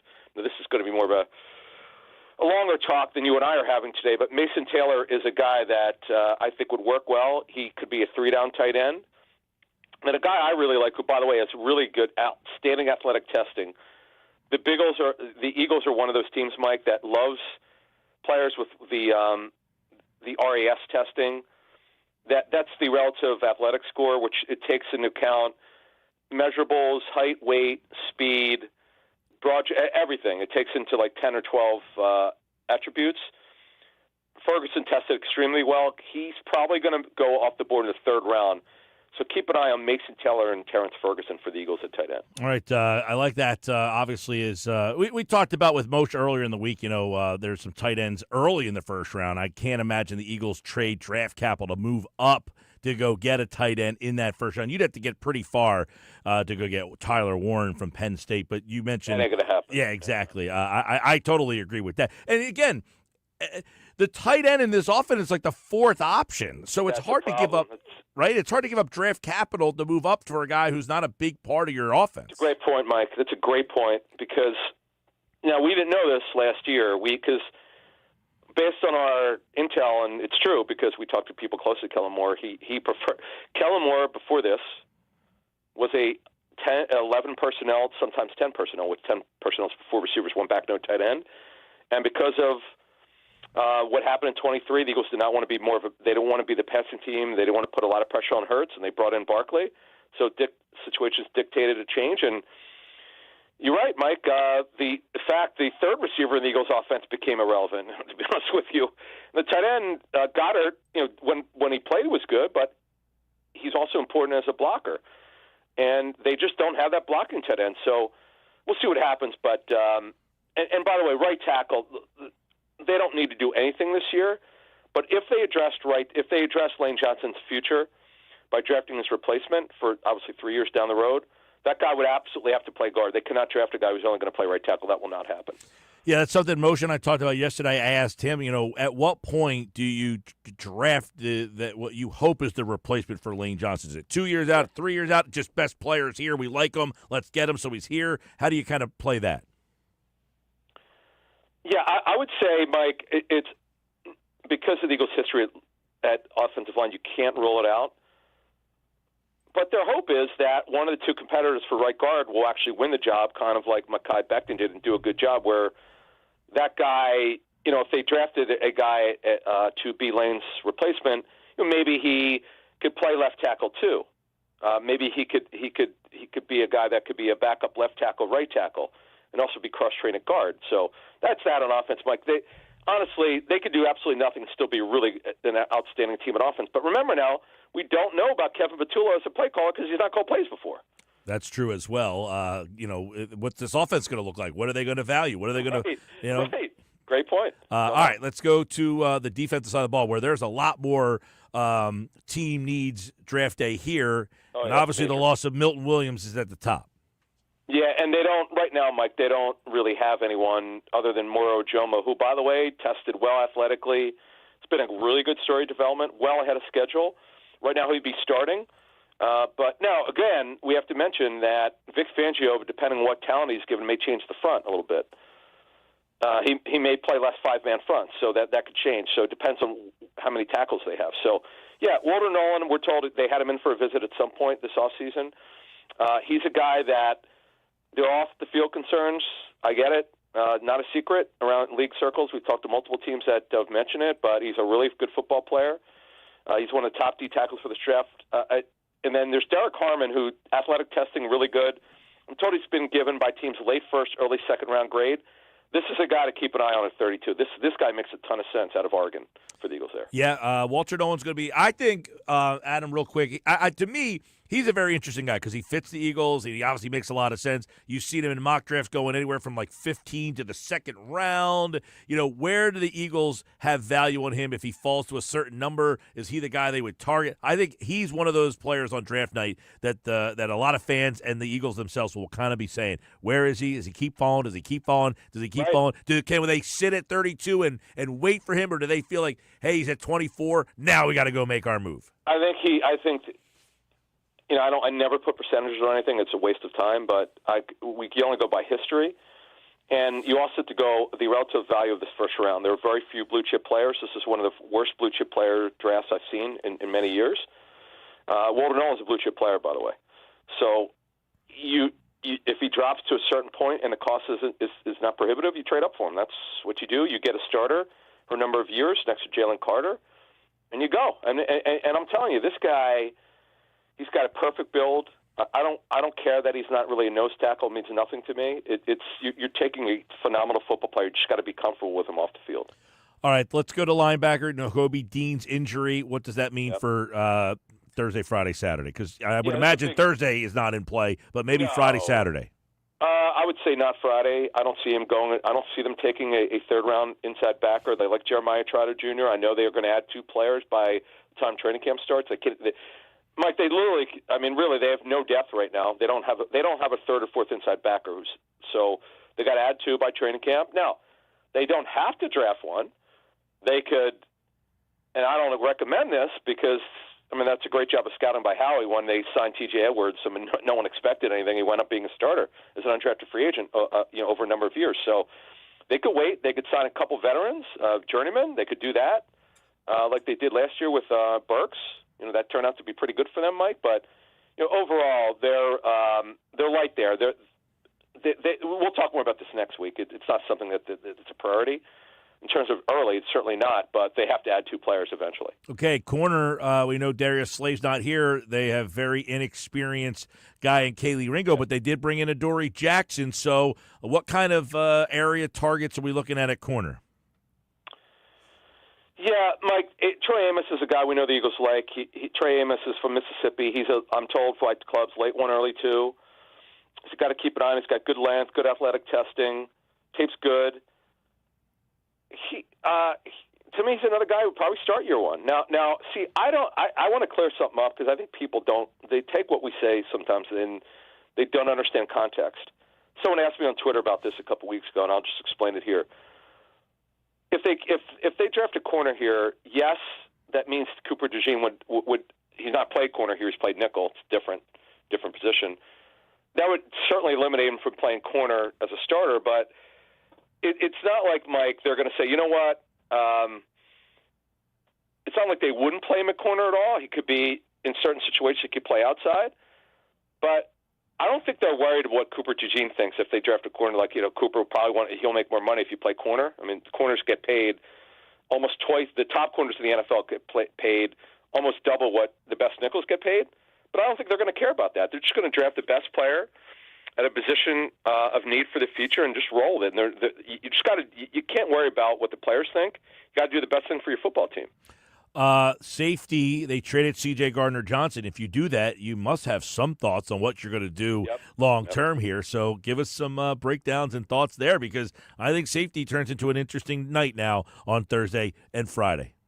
It does, Mike, and I got to tell you, it's safety right now for the Eagles. This is another one where, okay, Reed Blankenship's terrific. He's their post safety / free safety. Sidney Brown is a box player.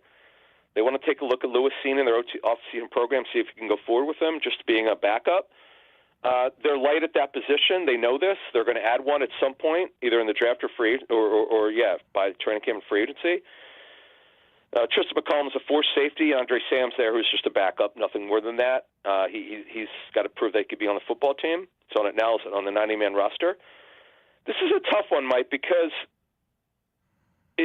there are some like Xavier Watts is a post safety. He's the best free agent. He's the best free safety for this draft. Well, Reed Blankenship's a free safety, so that'd be duplication. But I don't see this being done early, Mike. To be honest with you, Xavier Watts is the guy that the most productive safety in college football last 2 seasons in terms of forcing turnovers. 13 interceptions in 2 seasons. It's not by luck, by the way. He's a really good football player. He's not a great athlete. But this is where there's a conflict here because he's not a box player. And I'll be interested to see what they do here and how we're going to look more into this. We know the Eagles like him, but he's a guy you probably would trade up for in the second round. I don't see him being there at the 64th pick overall in this draft. Adam Kaplan, Football at 4, the Inside the Birds podcast. 1 week from today, the NFL draft, the Eagles pick at number 32.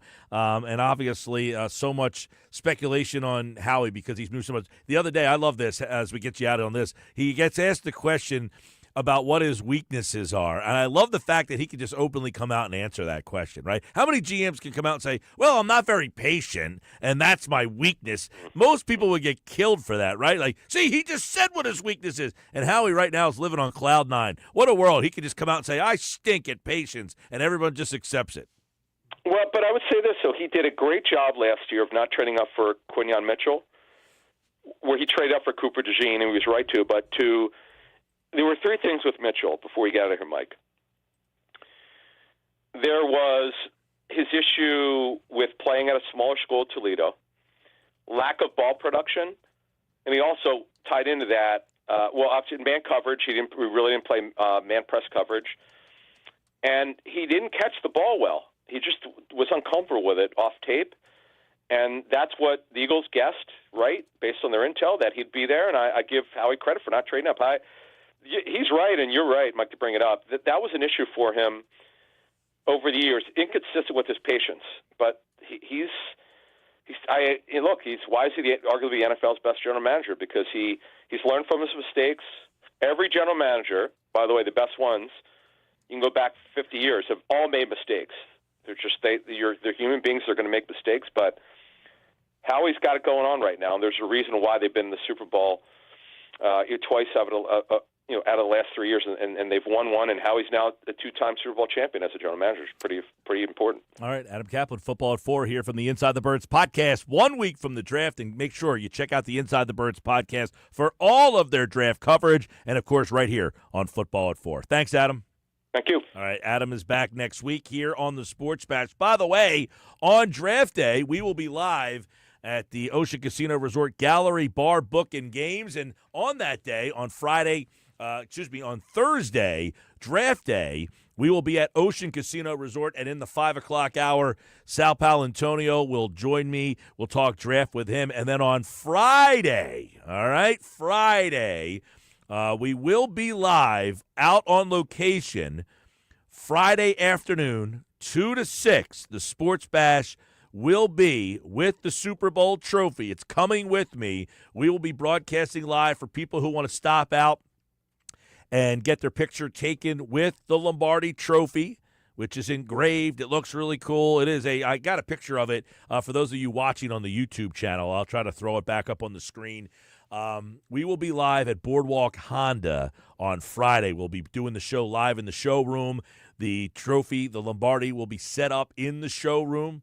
Stop out, no obligation. You don't have to do anything. You can just stop out, come in the showroom, get your picture taken with the Lombardi Trophy. We'll have it with us on Thursday at Ocean Casino Resort for the draft party. So if you're a qualifier, the trophy will be there. Get your picture taken, and no obligation. Don't have to pay any money. Just come out, get your picture taken. Friday, we will be on the road again, which will be live at Boardwalk Honda on Tilton Road, Black Horse Pike, EHT. Stop out and see us there. We'll have the trophy with us for the entire show. Stop out. You're driving down the street. Hey, I wanted to get my picture taken with the Super Bowl trophy. Pull in, park, snap the picture, bang, say hello, and simple as that. So Friday is another chance for you to come out and see us for that. All right, 609-403-0973. Tomorrow, Andrew DeCecco's here. We'll do a draft mailbag with him. So if you have draft questions that you want to start texting in for Andrew, now's a good time. And we'll start compiling them. 609-403-0973. I feel like the draft, there's 3 players in my mind right now. I feel like the draft, 3 players for the Eagles that I'm going to have I'm going to be watching draft night to see what ends up. By the way, the Giants lead the Phillies 1-0. They scored in the first inning. Bryson Stott just got on first base. Face it. Kudos. Jordan Hicks got one of the worst mustaches ever. Was he the genesis of the conversation you had with me today, or yes? So I have a position on mustaches. You either look good or you don't. If you look creepy in a mustache, you should shave it immediately, or you're going to scare away little children. A little base hit there for Trey. Yeah, but the question, here's the problem I have with that statement. I can say I 100% agree with you. I love the guys who wear the mustache because they think it looks a certain way, and you're like, dude, you look ridiculous. But my point is, it looks ridiculous to you. It might not to them. But here's the thing. So who are you to say it looks ridiculous? I'm not looking at myself all day long. Someone's got to look at me. Like, for example, for those who don't know, I can't get behind this. So here's my reasoning. So I get your reasoning. Well, let me elaborate. So my hair is a dumpster fire half the year. And when I come in, my hair starts getting a little more out of control. Mike Gill says, "You need a haircut, buddy." I'm just letting you know. Well, you're being okay, but let me explain. Yeah. Because you generally don't keep it at that length. So when you get to that length where I know you don't keep it, I'll say, looks like you're a little past time. Right, but you and I also both can agree that unless you said to me, actually, I'm trying to grow it out. And then I wouldn't make that comment when it gets around that time. But you also know that when my hair gets that long, it doesn't look very good. It's not a good look. Yeah, but that's why you don't say, I'm going to try to grow it out. Well, because I know it doesn't look good. Yeah, but see, these people who do this mustache thing, I think in their mind they think it looks like good. They have bad friends. But that's my point is it doesn't look good to you. Like there he is on the screen right now. But to him, he feels like this is a solid look. I don't think so. I think he's got bad friends. Maybe good friend, maybe his don't friends let their friends go out. In You're public looking like that. you're assuming that his friends haven't told him. He might say, "I don't agree with you guys." Well, then I can't trust him. Yeah, but again, this goes back to you. You don't like it. I think it looks creepy. Yeah, you do. He might disagree with you. He might say, "I don't care what you think. I like it." Like, for example, Paul Skeens, very smart man. He used to do the mustache thing. And eventually his girlfriend told him, That's different. mustache ain't doing good That's for you, buddy. different. That's so now different. he's got the beard. He looks way better now. That's different. The girlfriend told him, not Josh. I don't care what Josh thinks because Josh's sense of style doesn't matter to me. The girlfriend, now that changes the dynamic. girlfriend Like I agreed said, with me. I have the beard. See, my sense of style agrees with Livy Dunn, so I know something. Not necessarily. The girlfriend being involved changes the dynamic because I have the beard because my girlfriend said, do not shave your beard. And at that moment, I said, no, now I have to stick with the beard. Right, you got to keep it. I can't not keep the beard. But there might be people who said, beard looks stupid on you. And I would say, I don't care what you think. But see, I would say the majority of people would say the beard looks good on you. Like, I've seen you before and after the beard. I don't even remember what I look like without the beard. I remember what you looked like with the beard. It's been a You while. looked very, very young. Yeah, I definitely look younger without the beard. With no the beard, question. you look more mature. You look less childish. I often, like when Ryan shaved recently. yeah, Ryan he looked like a Rothstein, young kid. He looks like a really young kid. Bases loaded, nobody outs, by the way. Thank God Castellanos isn't up right now. Schwarber's up though. That's what I'm saying. Normally, this would be the right-handed bat behind Harper.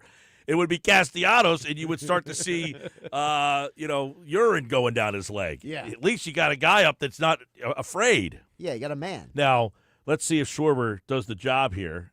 He just smoked one. There's a base hit. That's All a right. So now runs. Castellanos doesn't have to have any pressure. No pressure. The pressure has been burst now for Castellanos, and he'll probably get a hit here. Exactly. So bases loaded, no outs for Castellanos. Not a good By spot. the way, Castellanos does not have a creepy mustache.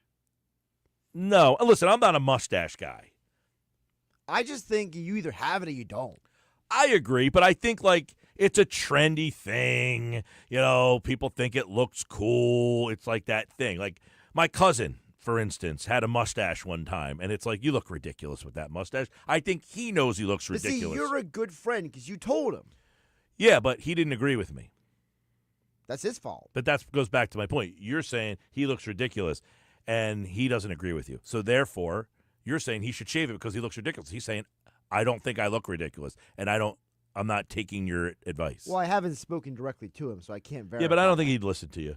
Maybe not. Now, Castellanos has a good shaved look here. I mean, he's got a good look going. Goatee. By the way, this is a great spot for Castellanos. The ice has been broken. Yes. Right? So now the pressure's off. This is where Castellanos, I think, will likely come through because Schwarber did the dirty work. Now he hands it off to Castellanos, and there you go. Base hit. See what I Perfect. tell you? Castellanos, no pressure. He does a good Castellanos, job. strong goatee, no mustache. Perfect spot for him. Doesn't need to have to be the guy with the pressure. Bases loaded, no outs. He strikes out. Schwarber gets the hit. Now Castellanos says, no pressure on me. Yeah. Base hit. Phillies are 3-1 not- Phils. Phillies are knocking around the creepy-looking Jordan Hicks. Actually, his doesn't even bother me. He doesn't have that trendy look to his. There's a lot of guys out there who have that trendy where they're really Well, trying there's two hard. kinds of mustaches to me. There's the mustache of the guy who grows it in way too thick, and you're like, dude. And then there's the other guy who looks like Jordan Hicks. It looks like you think he drives around a white van. Yeah, I don't think his looks all that bad, honestly. To me, it looks. I bad. think it's a bad example, but it goes to show, yeah, his is fine. It's not overtaking anything. It doesn't appear like he's trying to be trendy at all. Like you get these guys who go mustache, and you're like, dude, you look like a goof. Like who's that? There's a comedian, the guy, who the heck's that guy's name? Andrew. Oh, Andrew Schultz. Andrew Schultz looks like an idiot. Now he looks like an idiot. He's trying too hard. That mustache. That's He's the guy. hanging on to that look, though. That's my point, though. That's the guy who's trying to be trendy. Now, he claims his wife likes it. Now, do you think his wife actually likes it, or do you think he's just hanging on for the shtick? That I can't answer. I don't know him well enough. I've seen his video. I know he was on that the roast of what's his name, and that's where I saw him. And I'm like, okay, that's the guy who's just trying to be trendy. It doesn't look good. He knows it doesn't look good, but it's what he is now, and he has to. Right, it's what he is now, and it's like I've watched. But that's a bad mustache. That's the one that you should be talking about, not this guy's. I don't like Schultz's mustache either, but I also No, I agree. Schultz has got a bad mustache. Yeah. Bad. But it's because he's trying to be trendy. And now he's come so far he can't get rid of it. Right, now it's like a because- wrestler who can't change his look because that's now his character. He can't, you change your hairdo when you're wrestling on TV. You can't get a haircut. You got to keep that cut. That's true. That's Schultz now. He can't get He's rid of the that character mustache. now. That's what he is. 3-1 Phil's bottom one. We'll be back with more Nuggets coming up next. Right now, caller 7, if you have a mustache or not, 609-573-3776, 609-573-3776. Caller number 7 right now. You are entered for this year's Eagles draft party at the Gallery Bar Book and Games at Ocean Casino Resort in Atlantic City. You must be present to win 1 week from today for our Eagles draft party, and you have a chance to win Eagles Club Box tickets to a home game this season, plus other great Ocean Casino Resort prizes and free parking. We'll have the Lombardi Trophy out there for pictures for everybody out there for a great day. The draft party, 1 week from today at the Gallery Bar Book and Games at Ocean Casino Resort in Atlantic City. Good luck.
4:33, Alec Boehm drives in 2. It's a 5-1 Phillies game. They lead in the second inning, so a 5-run first inning for the Phils.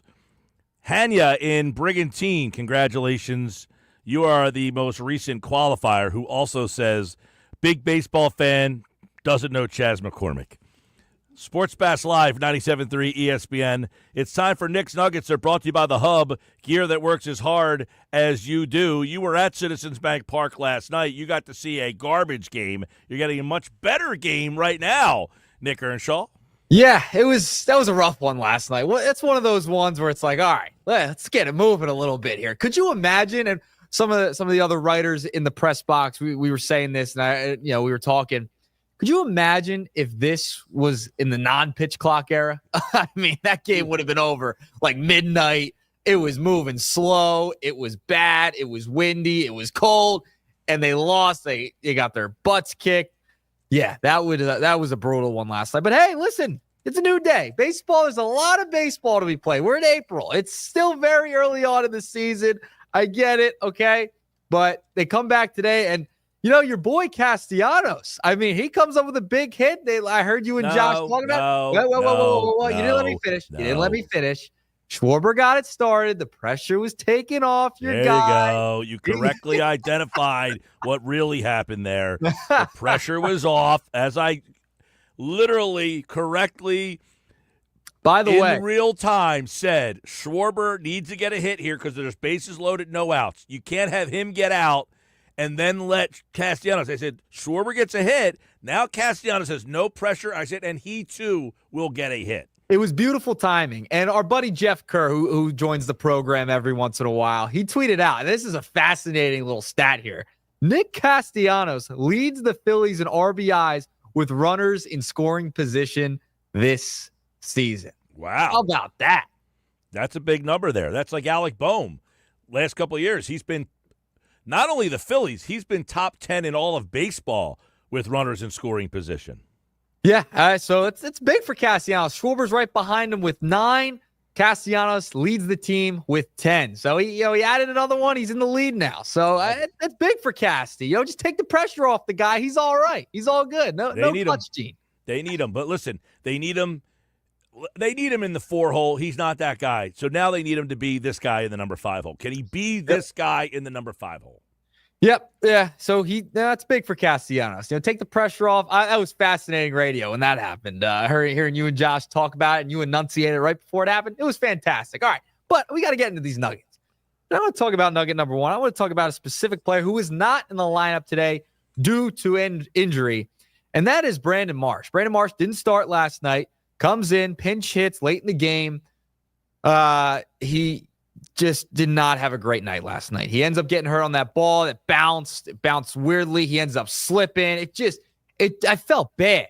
But now you know what he's batting now, Mike? 0-95 on the season. He was slipping around in the outfield. It wasn't on just that play. There was another fly ball he almost lost his footing on as well.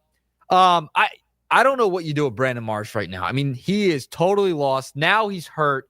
I'm sure it's only going to be a couple of days. Didn't seem too serious the way Rob Thompson was talking about it before the game. But center field, it's just a lost cause right now, Mike. Well, it was in my list of things at the beginning of the show. I gave a list of like 6 or 7 issues with this team. Center field, a black hole, complete black hole, the lack of production. Although Rojas double last night, tug up to third and end up scoring because his speed is a difference maker. But then on the flip side, the one thing that he's known for is his defense, and he throws the ball that probably almost hit you in the press box last night. Oh, yeah, he sailed that one. Let me ask you a question. Let me ask you a question on that. Was there a cutoff man? Because I couldn't see the cutoff man. So I'm like, did he not see a cutoff man and just throw it? Because the third baseman would be coming in to cut that ball off. Was there no cutoff man there? Listen, it looked like he just sailed it completely. There was players there. There was a cutoff man that he could have hit, and he just absolutely sailed it. I think that's all that happened. He just overthrew it, missed. I didn't know where he was throwing it to. I was lost on where the ball was going. Like, where on earth is Rojas throwing it? Yeah, see, this is one of the problems with Rojas, right? And as much as, like, look, I know Rojas isn't the answer. I'm just saying I prefer Rojas over Marsh right now. That said, Rojas has a lack of baseball IQ. He doesn't know what to do with the ball. So, you know, like when you tell a young kid, you try to teach them. Before every pitch, ask yourself the question, what am I going to do if the ball's hit to me? If it's hit to my left, if it's hit to my right, if there's runners on base. You go through the scenarios in your head. What am I going to do if the ball's hit in the gap over here? What am I going to do if the ball's hit to the gap to my? I don't think he knows the answers to all these questions. By the way, that was his double last night before the wheels really fell off. That was the hardest hit ball of his career. Exit velocity, the hardest hit ball of his entire career. He's been up for 3 years now. I mean, he's been up in the big leagues for a long time now. Hardest hit ball of his life he hit last night. And then next inning, I believe it was, he airmails it. So, I mean, that's what you got in center field right now. One guy's hitting 095. The other one, supposed to be good defensively. He's airmailing it. He gets a hit. Usually it's the other way around. He's playing decent defense, and then he can't hit or get a bunt down. Center field is just, like you said, a black hole at this point. I don't know where you go from here. And, you know, Josh and I were talking about it last night. Crawford, I'm big on bringing up Crawford, but they don't have a right-handed bat. They don't have a right-handed bat to offset bringing up Crawford in left field because you have Kepler out there. So I don't know what the thinking was bringing in a lefty and Kepler. The roster construction is just frustrating. It's just frustrating. Yep, it was on my list of things. Number one, in fact, on my list. Now, this was in no particular order, but what I wrote was the roster construction with 5 left-handed bats. It is a constant Rubik's Cube of what to do with this lineup each and every day. Yep, and it proved it last night. Marsh now dipped under 100 on the season. He's now banged up. Rojas, I mean, he is what he is at this point. You know, Weston Wilson might be coming up. Is that the answer? No. There's work to do there for sure. All right, moving along. Nugget number 2. Want to talk about the pitching in general, okay, with the Philadelphia Phillies. Now, Ranger Suarez had a good rehab start in Single-A Clearwater on Wednesday night there, Mike Gill. Struck out 7, 1 earned run, 3 hits, looked pretty good. And Josh and I got into this conversation about Ranger. Who do you bump if when he comes back? The obvious answer is Taijuan Walker. Okay, you got to bump him. I don't care if he's pitching well. I know he had the 1 bad inning. He pitched decent after that. Ranger Suarez, you add him to this rotation, you got to let it rock. You got to let it rock right now because Nola did not look great last night. You're going to need that influx of another pitcher in there. Ranger, massively important to get him back as soon as possible. Yeah, I'm not as pressing as you seem to be. You gotta be. You have to. No. You have to be with Ranger. You need Ranger back right now because if he's pitching like that, I know it's Single-A, it's his first rehab start. I get it, but you need Ranger. You need another influx of starting pitching here. The pitching's been good, but Nola struggled a little bit. Wheeler struggled a little bit early on. You need another guy in there that can help out this rotation too. Yeah, well, that's where we differ a little bit. I'm not concerned about Nola as much. I could say this. Do I think Nola should be moved down the rotation? Yeah, I mean, I don't mind if he's your 4th or 5th guy now. I don't have big concerns about him. He's had some slow Aprils the last couple of years. And he pitched okay last night after the first inning. Both pitchers were terrible in the first inning. And then he kind of settled in a little bit. And then the 5th run scored on the airmail throw from so I don't think he was as bad as the numbers looked last night. I think Nola will be Nola, and I think Wheeler's fine. I don't think you're in a rush to have to do anything with the pitching, so I'm not going to rush Suarez. I don't think it's as pressing as you're making it out to be. Now, let's say Ranger comes back, though. Let's say he comes back. Hypothetical Which they said he's going to pitch one more time at a higher level, so either AA or AAA, I guess, based on who's where next week. And then he'll probably be ready to go, I would imagine, that first week of May. But if Ranger's able to have a good comeback, pitch well, what does that do with Andrew Painter? Because Andrew Painter looked good in his first start the other night. Well, they've already said on the Painter thing. Where's that on the Painter thing now? Where do we go with Painter now? They've already said, and they have been clear about this, that he would be due for a mid-July promotion. He is That's going great. to pitch once a week from now until about then. I'm sure somewhere they might ramp him up maybe to a 2-time a week or more thing. But I would not expect to see Andrew Painter anytime before the All-Star game. That's great. So what do you do now? Do you go to a 6-man rotation? If Rangers pitching well, you have Luzardo. Luzardo's been fantastic. If everyone's healthy, that I'm looking at where's Painter going? Where does he fit in? And in the postseason, where does he fit in? If you're bringing him onto the postseason roster, what is he going to come out and come out of the bullpen? Kind of like a David Price type of thing? That's what I'm looking ahead. Don't have that answer. It's a fair question on April 17th if you want to prognosticate, but I don't have that answer. I have no idea how they're going to play. Do they go with 6 guys to the end of the year, the whole second half of the season? Maybe. Or do they go to Painter and put Ranger in the bullpen at that point? Do they use Painter? The options are Painter enters the rotation, you go 6-man. You try to move Ranger and see if he can get you the right-handed bat that you're lacking. You move Ranger to the bullpen. There are multiple things that can happen now. So you have this card that it's like having a wild card here. I can use it and deploy it at any time. Now, it's not going to be deployed until July. But they have now options if Suarez comes back and he's healthy, and then adding Painter, it gives you multiple ways to improve the team. So this team is going to get better pitching-wise, which people are saying, okay, pitching's not that big of a problem. They need another bat. Fine. But can Suarez be the guy that gets you that bat?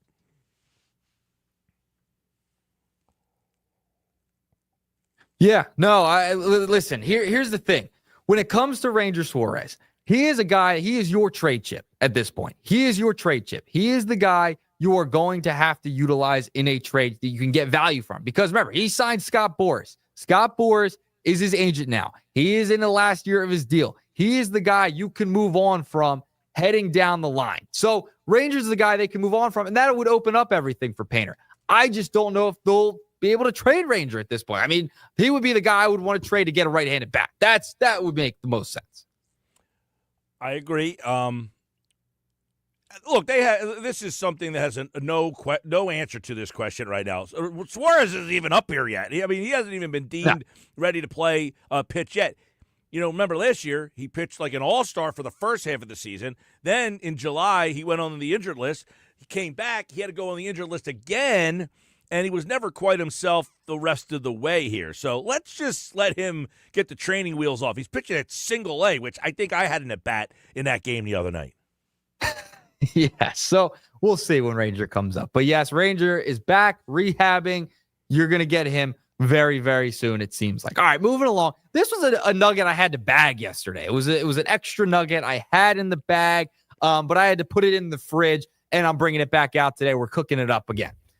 Deals with the Eagles. I don't know if you saw this. This infuriated me. And I think people who may have saw this may have been infuriated as well.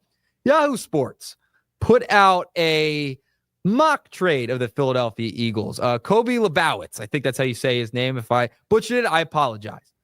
He came up with a mock trade with the Miami Dolphins that was put out there regarding Jalen Ramsey, because there's been rumors about Jalen Ramsey being on the block, etc.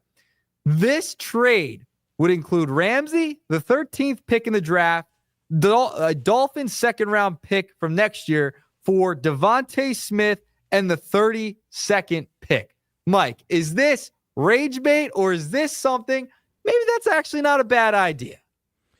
I've never heard the term rage bait, and now I've heard it twice in one day. What the heck does that mean? To get you angry and to bait you into being mad by saying something outrageous or crazy. Gotcha. Okay. Who said this? Who said rage bait? Where'd you hear it? This is the second time today you've heard that? It's a Zoomer term, but. Gotcha. Yeah, somebody posted it on something. I saw it. I said, I don't know what rage bait means. And to get you upset. Something I kind of do to you sometimes. Okay. I would tend to say, okay, let me just start by saying that trade is not outlandish. It's just not one I'm interested in.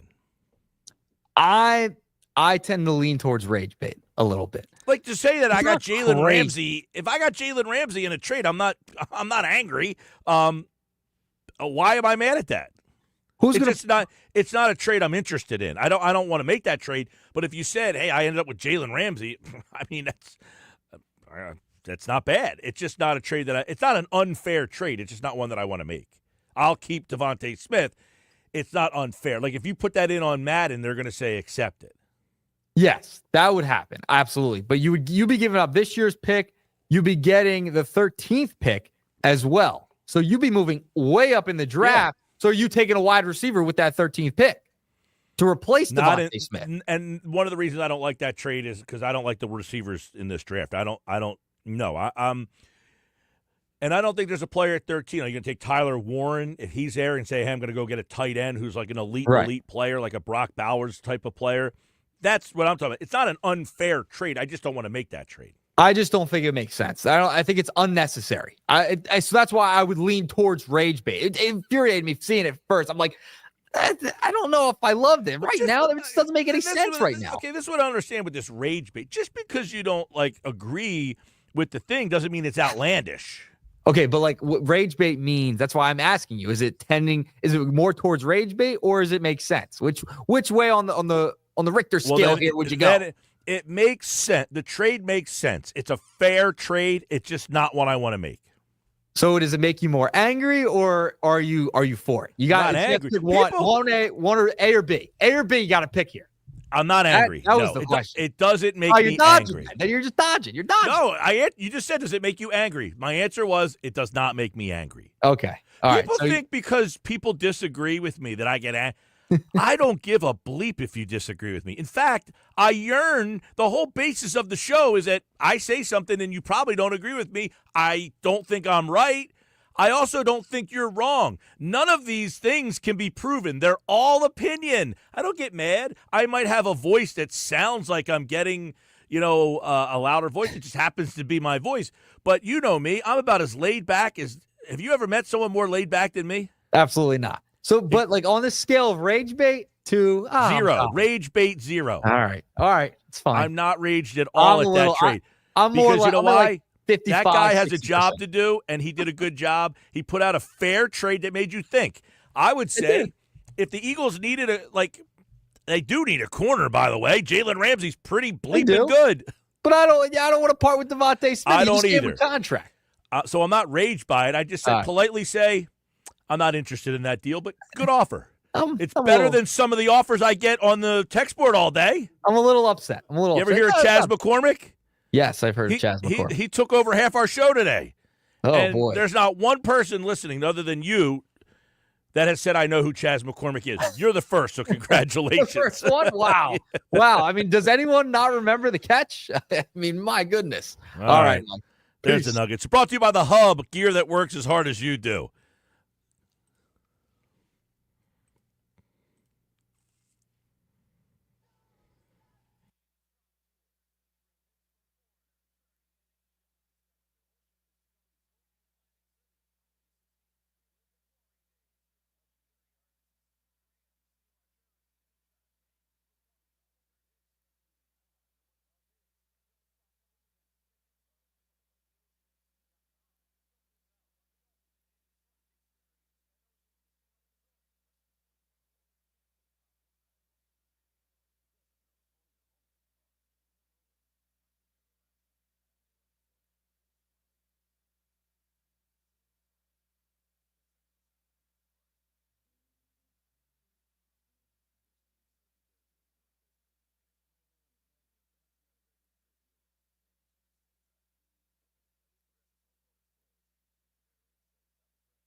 5 o'clock, driving home.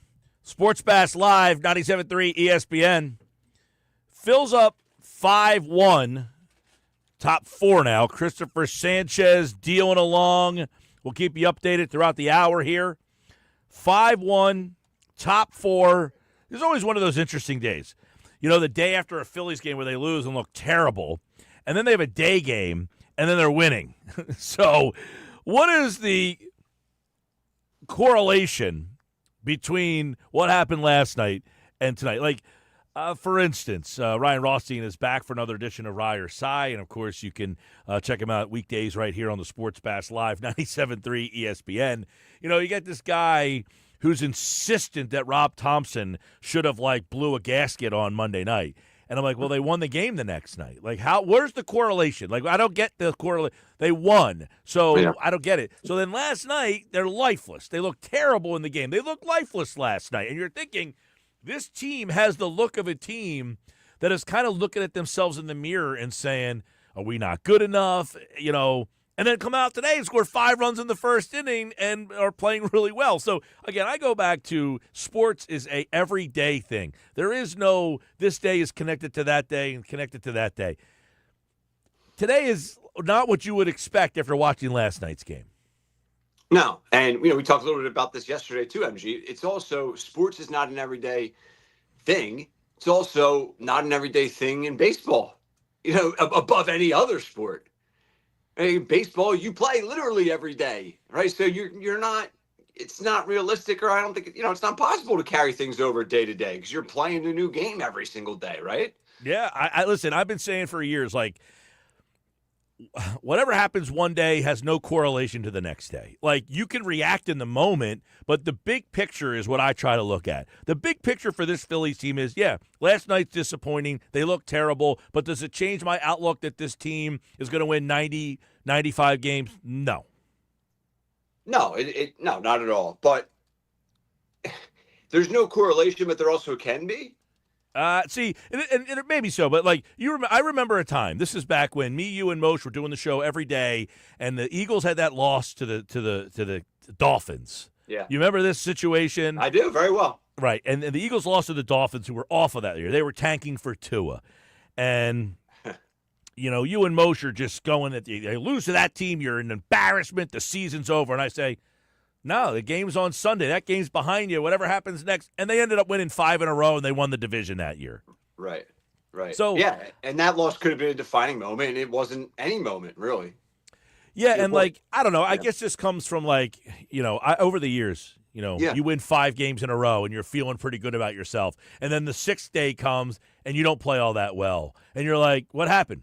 I don't know. They just didn't play well today. Why? I don't know. I can't get in the heads of every single kid that I'm coaching out here. Why? It happens all the time, and it's kind of like you get to that point in all sports. It's all sports. It's all the sports. Eagles won league in football. We watch on Sunday a team win 48-0, and then the next week they lose, and you're like, you just won 48-0 last week. How did you lose that game? Well, this team's different. They have different talent. It matches up differently with us. Every matchup, it's its own situation. Yeah, no, absolutely. It's why we love sports, because just when you think there's a game that's a defining game, a defining moment, something that's going to have a direct impact on the rest of the year, the rest of someone's career, whatever it may be, short-term or long-term, it's the complete opposite, and it doesn't. But then there is also times, MG, where, let's go back to that Miami example, where that Miami game could have been a defining moment that was the nail in the coffin. Just the Eagles, they didn't allow it to be, and it ended up being, not the case at all, right? So it's you just don't know. And I think your point is the main one, which is you can't get into the heads of these players. You don't know how they're going to respond or what they're actually thinking, day to day. Well, it's a lot of it. Alec Boehm had an RBI today with 2 runs scored. He has been struggling.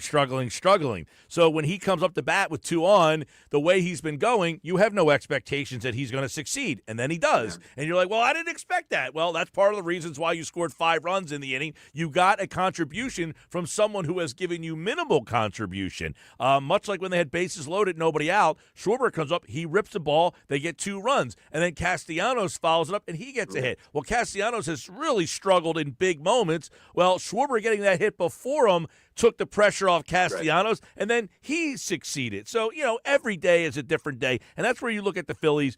Over 162 games, they have enough talent over 162 that they're going to win 90, 95 times. But the other 60, 70 times is the ones that we really harp on a lot because we're trying to find out in those 70, 75 games what is happening that can prevent you from being the best.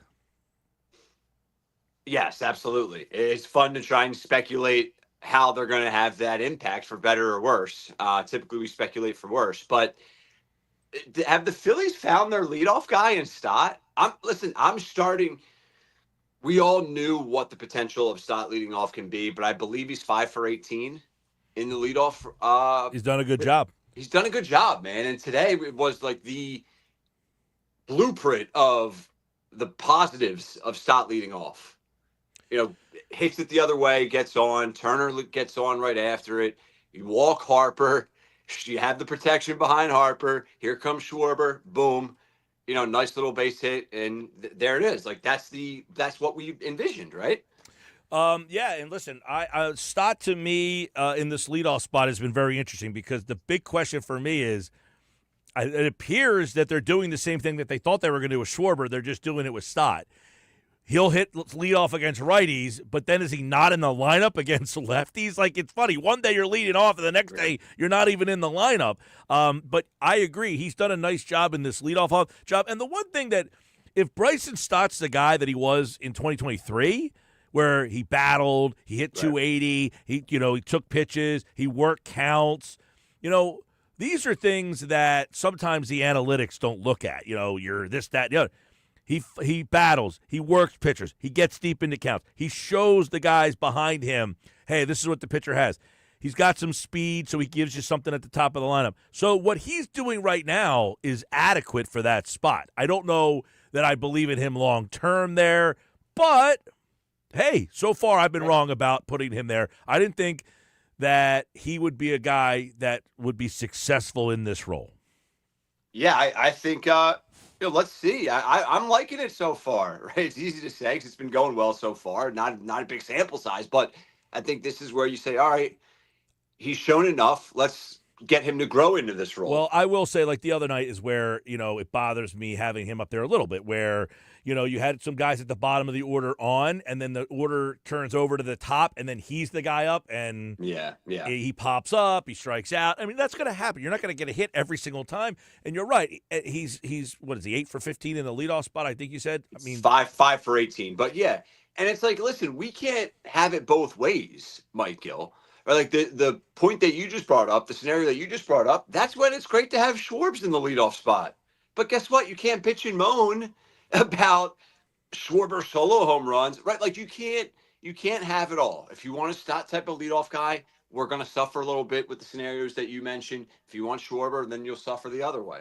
So, well, that's where we go back to, and we go around and around on the hamster wheel that this team's always a bat short. Is you need someone to hit behind Schwarber. That guy was supposed to be Castellanos. Well, Castellanos, a right-handed bat who had been a 30-home run guy in Cincinnati, you bring that guy in, and then you have Schwarber, Turner, Harper, Castellanos. Well, Castellanos obviously has struggled in that role. And because he struggled in that role, you've tried Real Muto, you've tried Bohm. Now you're at the point where they're not working. So now what do? I move Schwarber there. Well, because I move Schwarber there, now I'm a bat short here. So what do? And I can't hit Stott 2 because I don't want 3 lefties hitting back to back to back. So you have this thing where you're just constantly one bat short. So now you go to a guy that you didn't really anticipate, Bryson Stott. He's going lead off right now. And, as you kind of hinted at, he's done a pretty solid job. I was not a big fan of him batting first, but let's see. This year in the leadoff spot, he is 4 for 17. I guess there's an update. So he hasn't been all that good. Not including today, yeah. 235 batting average, 278 on base. Those numbers are not very good. No, they're not. They're not great, but no, they're not good at all. By the way, 278 on base is lousy. No, but 5 for 18 is solid. 5 for 18 is good. as far as getting hits in the leadoff spot. And today I think he's done a decent job. Now, Rojas is just stinks. I'm not a fan of Rojas. How you end up walking him in this situation, like the Giants just walked him with 2 outs. I mean, that guy should just be forced to take an Uber back to San Francisco. See, and this is where, like, people hate Rojas, but I just feel like they don't. He just stinks.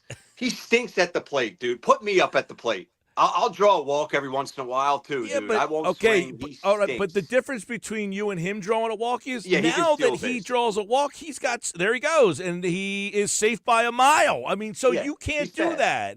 See, but that's the point, that people you have to, like, when you have a 9-hole hitter, you're not expecting all that much. And Rojas gets on base by accident, like, because he's so fast. He can hit a little nubber 30 miles an hour that rolls down the third baseline and beat it out. And those are the type of plays that frustrate the defense. You're like, oh, my God, the guy barely hit the ball. So he does those things, and it's like they're not things that people care about or appreciate. It's not like, hey, the guy barely hit one out of the infield, but he got on. But that's what he can do that causes havoc for the other team. Yeah, he's a perfect guy to play once every 10 days. I mean, that's what he is to me. That speed is dangerous. The speed is absolutely beneficial in the 9-hole. But I mean, how many nubbers have we seen him hit, Mike Gill? It's just to have him and Stott back to back. I think to go be hypocritical on my Stott praise, that's not great either. Like when the lineup turns and you have Rojas followed by Stott, followed by Trey Turner right now, like that's 3 straight batters that were like, ugh, weak part. Yeah. Would you agree? Well, and this is the spot now where your 9-hole guy walks, steals a base, and now you have the leadoff man up. Can Bryson Stott make them pay here? This is where if Schwarber came up, you'd be feeling pretty darn good right now. But as you said, can't have it both ways. And I don't know, would you feel better if Trey Turner was up right now? Not the way Turner's going. No. Yeah, no, not at all.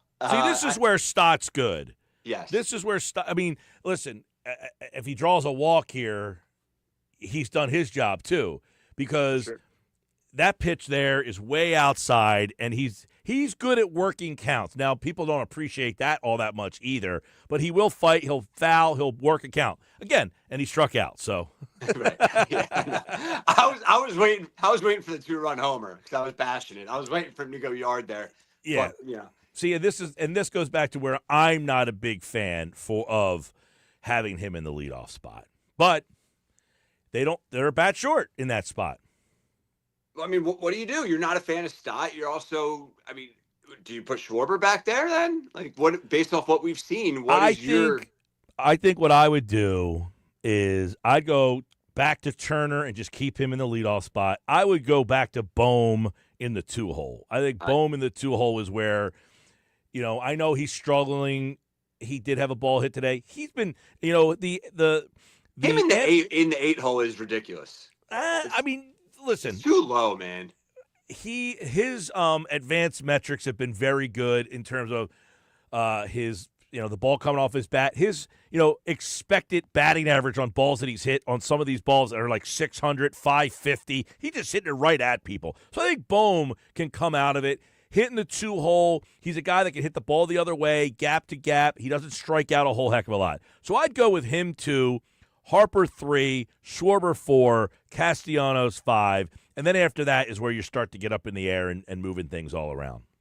Yeah, it's I don't know. We talked about the not knowing the player's mentality, in between their ears, and Bohm is certainly one of them. Right, he had the moment of I bleeping hate it here. You don't know how he's doing right now mentally, right? Because he is one of those guys that's been moved around like just a new piece of furniture in this Phillies lineup. He's batted. It feels like he's batted in every single area of this lineup, top to bottom, Mike Gill, and you don't know how that's impacting him, right? Well, so Bohm has been the awesome. Not the awesome. He has been the guy who. Hey, Castellanos hitting 4th. He's not getting the job done. Real Muto moves to 4th. He's not getting the job done. Okay, we'll go to Bohm. And then Bohm has gotten the job done in that spot. Then they kind of kept him there until he started to struggle bus. And now it's like, do we go back to Bohm or do we just try to keep Bohm in a lower part of the lineup and just have another weapon down. This goes back to them being a bat short everywhere. They're a bat short at the top. They're a bat short in the middle. Yeah, no, absolutely. I mean, it's like if we want Bohm to have success, when did he have his most successful stretch at the plate? It was last year in the 4-hole or the 3-hole. Yeah, Bohm Right? has been his. Yeah, well, you know when he had his best stretch, believe it or not, people don't remember this, is when he hit third when Yeah. Harper was hurt. When Harper was hurt and Bohm was hitting in the 3-hole for him, that's when he actually was, I think, was the best stretch. Now, I'll tell you right now, these are the splits for Alec Bohm where he hits best in the lineup in his career.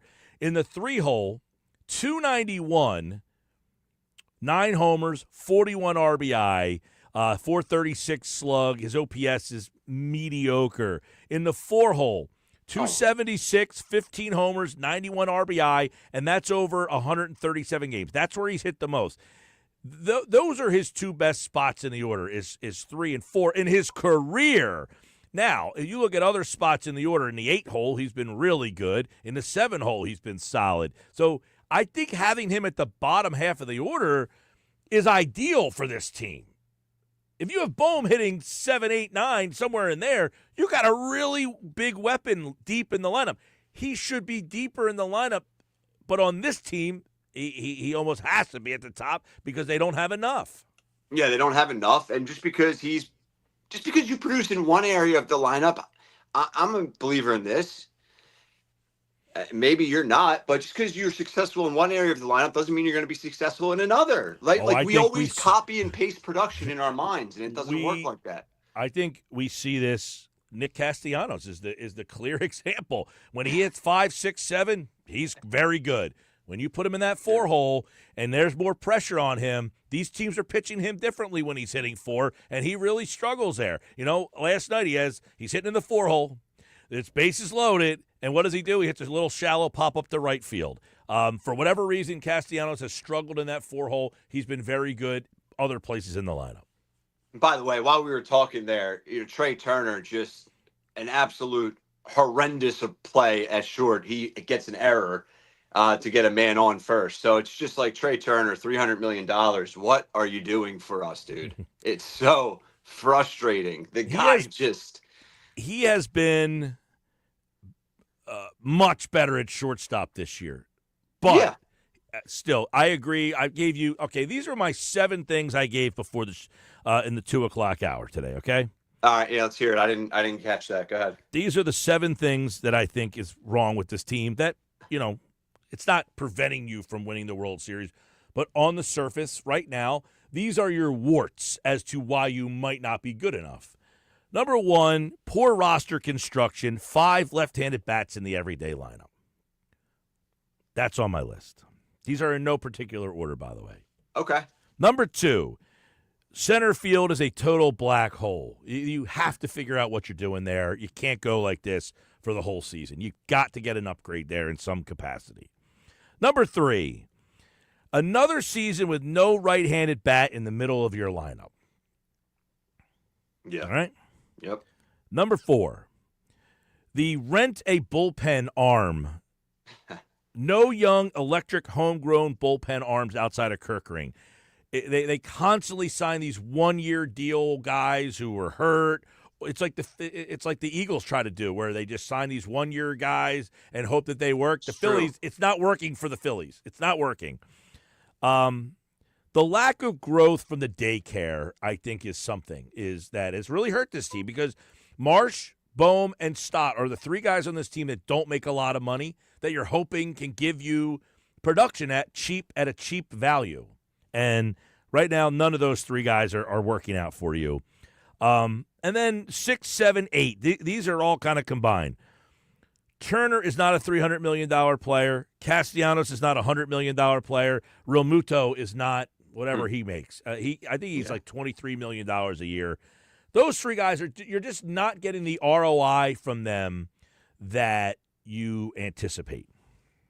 Yeah, it's a great list. I mean, that list sums up all the different debates and topics and conversations that we've had over the past few weeks, Mike Gill. I would say for me, out of those 7 different items, The bullpen arm is the biggest for me, as far as impact on winning a World Series or not, because I still, as frustrating as this team can be, and as frustrating as I can get with the offense and with the heavy left-handed bats in the lineup, all of that stuff is valid. Center field more than valid. For me, it's the bullpen. It's the bullpen. I don't have faith in this bullpen being able to sustain a deep playoff run in a best-of-7 in the NLCS and the World Series against the teams that you're most likely going to face. I agree. The bullpen is probably not adequate enough. What do you think of this? Turner's doing fine. If you think he was the missing piece, you were mistaken. For $300 million, wouldn't you hope that that's the missing piece? Right. I don't. If I pay someone $300 million, he better be a piece. The missing one, the one, some piece. Hey, forget the piece. How about a piece? Like, what is the guy giving us? I mean, okay, fair thing to point out. Then how are you looking at him if you're not looking at him as the piece? Like, what is he? I have to agree and say a role player. When you sign a guy to $300 million, when his music comes on, you should know what song is his. You should know everything. I don't even know what walk-up song he is. He has no connection with personality. this fan base. Yeah. He has absolutely not connected at all with this fan base. I don't know his walk-up song. I don't know anything about this guy. And I don't care to learn. I don't care to learn anything about no, but that's his fault. I'm putting that on him, to your point. But I do care to learn. I want to learn. You know why? Because that means he's done something. Wow, this guy's really winning me over. And he has not won you over at all. For $300 million, you would think, this guy's my favorite player, or he's right up there, or something, nothing. They're just, the impact of that signing has been a complete meh. I hate to be this guy, but he's just not a Philly guy as he gets on due to an error at short. But he's not a Philly guy to me. Like, he shows no emotion. He just got hit by a 102-mile-an-hour pitch his last at-bat. The guy didn't show any emotion. He gets an error in the field, no emotion. I've never shown and I don't want him to be, I can't relate to him. I can't relate to him, and his lack of production doesn't help. Yeah, I do, by the way, know most of the walk-up songs. I don't know what Turner's is. Harper has the Harper Flowers. changes. He changes his all the time, but his main one is Moby. Schwarber uses Cult of Personality. We all know Stotts. Bohm has that boom, boom, boom. Yeah, boom, the Kanye I don't know the song. name of it. Yeah, I don't know what the thing is. Real Muto uses some country song. Mm-hmm. I have no idea what Trey Turner's is. I have no idea. But I pretty much would tell you I can name almost every single of the ones. When they come up the bat, you know it. When He's not as soon as memorable. you hear it, it's not memorable at all. And that shouldn't be how you're judging these guys, but it's the connection thing. He's not connecting because he's done nothing. There is no impactful moment from him. So those are the list of things that I would say that are the top 5, 6, whatever I did, 7, 8. I think it was 8. Yeah, 7 or 8. Well, the whole Trey Turner, Castellanos, Real Muto, their contracts, they're all wrapped into one. That you're not getting the ROI for what you were hoping for when you gave those guys big money. So we mentioned Turner not being memorable, not being relatable. Something we can get into in the next segment if you want a little bit is most influential Philly athletes and most entertaining teams in Philly over the past decade or two. Something that think about those. Text them in. Go ahead. One more time. Most influential players or athletes, I should say, in Philly. Most influential and entertaining teams in Philly. All right. Text them in 609-403-0973. Phil's 5-1 in the 5th. We'll keep you up to date there. More Sports Bash coming. 97.3 ESPN, the 97.3 ESPN free mobile app. Live video streaming on the X platform, YouTube. At Mike Gill Show. Stick around.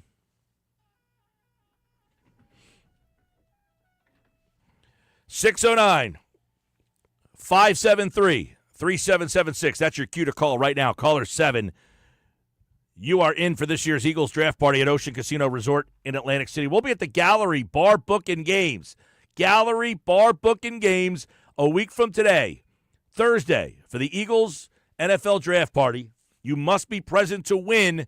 And if you are there, you get your picture taken with the Lombardi Trophy, and you have a chance to win Eagles Club Box tickets to a home game this season at Lincoln Financial Field and other great prizes from Ocean Casino Resort. The earlier you get there, the more chances you have. We're going to be giving prizes away every single hour for the people in attendance. Plus, you get your picture taken with the Lombardi Trophy. It's a huge Sports Bash draft party at the Gallery Bar Book and Games. Caller number 7. Good luck.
All right, 5:32. Got another qualifier. Congratulations, Danny and Ventnor. Danny, we'll see you at the draft party on Thursday, a week from today. Week from today, we got the NFL draft. You know, that's the one thing when your team wins a Super Bowl. One of your favorite events, the draft, doesn't get the same attention that maybe it would in most years. That's why I like the Sixers season being a complete disaster. The one good thing is that now the draft gives you a little juice for the offseason in the draft to see what's next for them. All right, Sports Bash Live, 97.3 ESPN, the 97.3 ESPN free mobile app. Ryan Rothstein's back for another Ryer size segment. What do we got? Let's go. Let's fire it up. All right, real quick, man, before we get to the influential athlete topic, I just want Mike Gill's quick thoughts, and I need excitement level gauge from you on the NBA playoffs. Do you have any interest in the playoffs this year in the NBA, or are you out?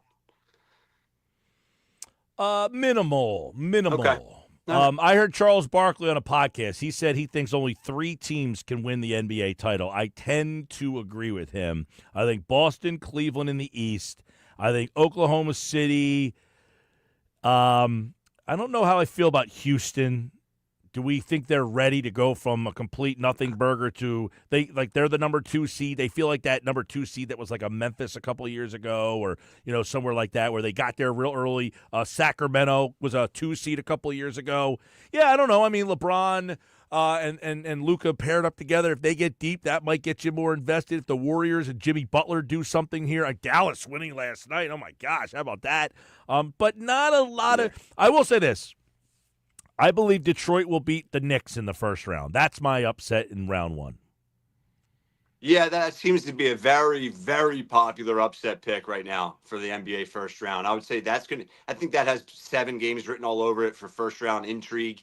And then I'll go the other obvious one on the west side of things, which is Clippers and Nuggets. I think that has 7 games, depending on health, of course, on both sides with Jamal Murray and Kawhi Leonard. I think that has 7 games, potentially written all over that series as well. So, yep. I mean, I have not as much, obviously, as I've had in years past with the Sixers not being in it. I'm not a big fan of where the NBA is right now. I got to be honest with that as well. Yeah, no, I think that's an interesting conversation that we can put on the back burner for another day, because I tend to agree with that statement with the NBA right now and its place in the sports world. But, all right, like we teased at the end of the last segment, Mike Gill, let's get into this next topic of conversation, which is most influential Philly athlete. Now, original thought was the last decade. I feel like decade isn't a big enough sample size for this topic. I don't know if you disagree, but we can go by decade, I guess, like 2015 to 2025. Who's the athlete in Philadelphia sports for that frame? From what's the time frame now? I said a decade. I mean, I'm willing to listen to other suggestions, but 2015 to now. Okay, 2015 to now, most influential Philly athlete. That's a good question because, some people would say Nick Foles. He's the quarterback of the team that won your first ever Super Bowl. But I'm going to say it's got to be Brandon Graham. Okay. I had a feeling that name would be brought up. Good one. I would say it's got to be Jason Kelce. Popular and influential. What's the line of demarcation there? Good question. I'm not really sure. How do you draw that line of demarcation for this topic? I don't know. I don't even know.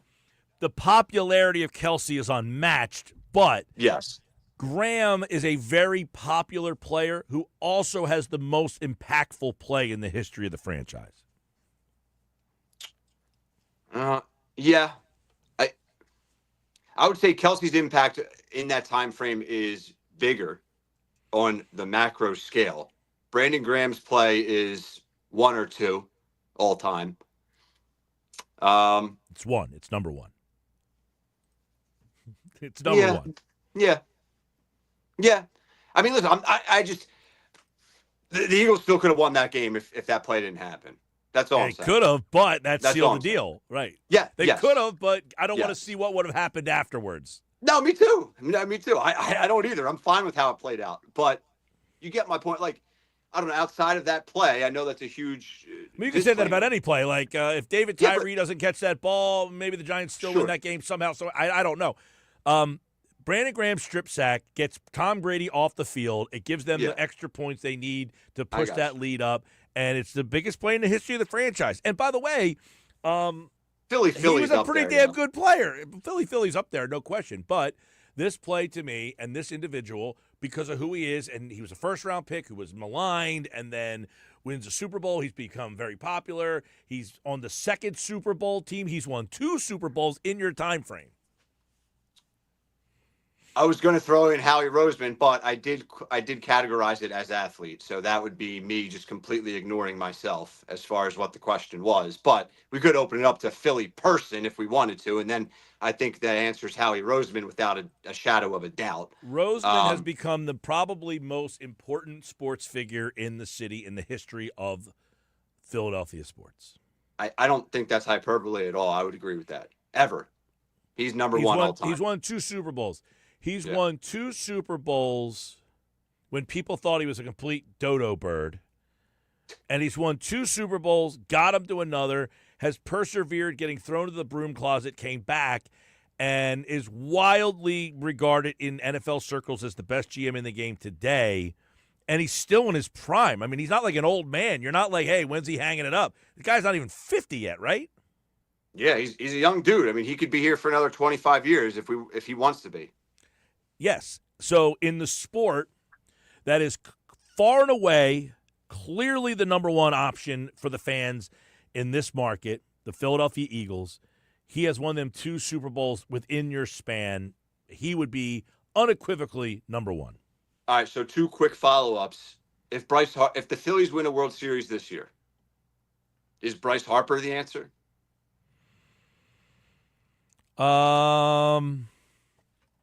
If the Phillies win the World Series, is Bryce Harper the answer? He did win an MVP. He signed a huge deal in 2019 when the team kind of needed a jolt. He's on the list. Winning the Super Bowl's bigger, though. Yeah, That's not a question. There's nothing to ponder there. No, I know, but I'm just factoring in the other Super Bowl win. Like the meaning of the Phillies bringing back a World Series for the first time since 2008, and Harper already being widely popular, arguably one of the more popular all time, not just in the past 10 years. That's all I was pondering. Let me ask you this question. Yeah. You're a little bit more irrational than me. Would we agree with that?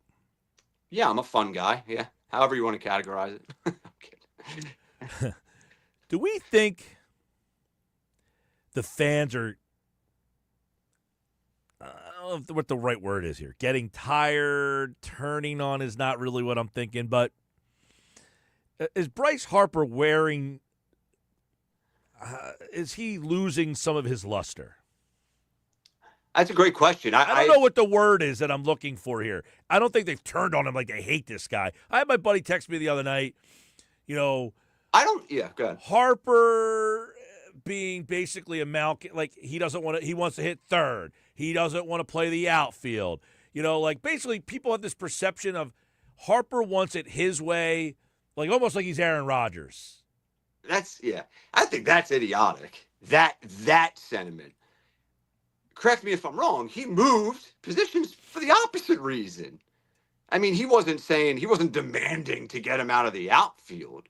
He was willing to make a position change for the team. Agreed. If I'm not mistaken. So you're right, because he had the elbow problem. The problem was when he came back, could he have said, I'll go to the outfield if we bring Hoskins back. I'll go to the outfield. He could have said that. It's not on him, though. That's not on him, is it? Yeah, I mean, he's this $300 million man. He could say, I want to play the outfield. Go get right. I doesn't say, he could say, do what you got to do. Now, apparently he said, I would do that this offseason.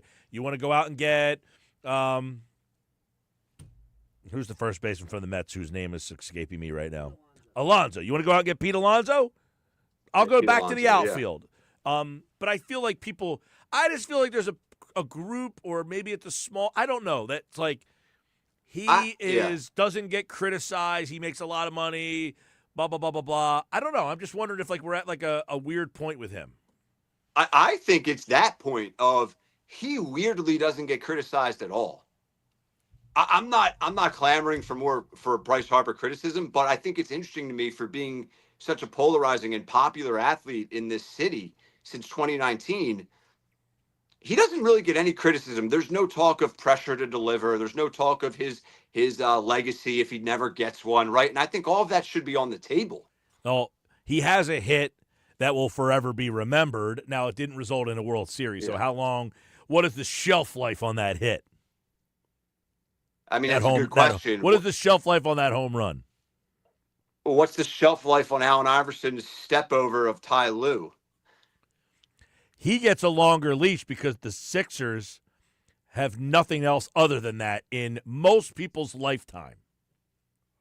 All right. That is the best moment that any Sixer fan has between right now, today, and 1983. The best moment they have from now to 1983 is that Allen Iverson step over. So nothing has supplanted that. Yeah, fair enough. There's two moments. It's that, and it's the Kawhi shot, which is not a Sixers, favorable moment. So those are the only two moments that have occurred for the Sixers. Absolutely. Now you could say, because the the Phillies have more recent success with the 08. And then, look, they've had good teams in 9, 10, 11, 22, 23. No other World Series, but they have other, you could say Bedlam at the Bank was the moment that you'll remember, but you can also say, oh, my God, like Nick Castellanos had an outer body experience for a week against the Braves. And you could say that Rhys Hoskins had an outer body experience, the bat slam. That 2022 run, I remember we were doing a show one day, and we were talking about every moment of that run. Was like every night there was something different. The Gene Segura hit to the right side, 2 runs come around, it breaks open the whole inning. The bat spike, the Bedlam at the bat. I mean, there were so many moments. The sliding catch from Castellanos. Yes.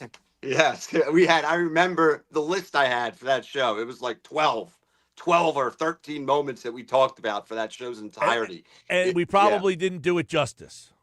No, I would agree. It's crazy. So those moments, I think, do impact it. I'll expand it briefly. I know we don't have a ton of time. I think this is a good topic, and I want to add this. From athlete to team, like, what's the team, influential or entertainment-wise, that sticks out to us? All right, what's this again? The team. We're talking most influential athlete. I'm basically just substituting athlete for team. Yeah. It has to be the Nick Foles team, the Eagles team. I mean, that team, I think. Yeah, the Eagles' first World Series is there's not even a number 2. Is there not even a number 2 all time if we expanded it? I don't think so. The Eagles winning their first ever Super Bowl is, for some people in this area, will be never topped as the greatest sports moment that I mean, even the second Super Bowl that just happened, you're either saying it's the first one or the second one, whatever one floats your boat more. But most people would say that first one was the best sports moment as a fan that you've ever had. And it's how it happened, too, which just is so Philly and so perfect.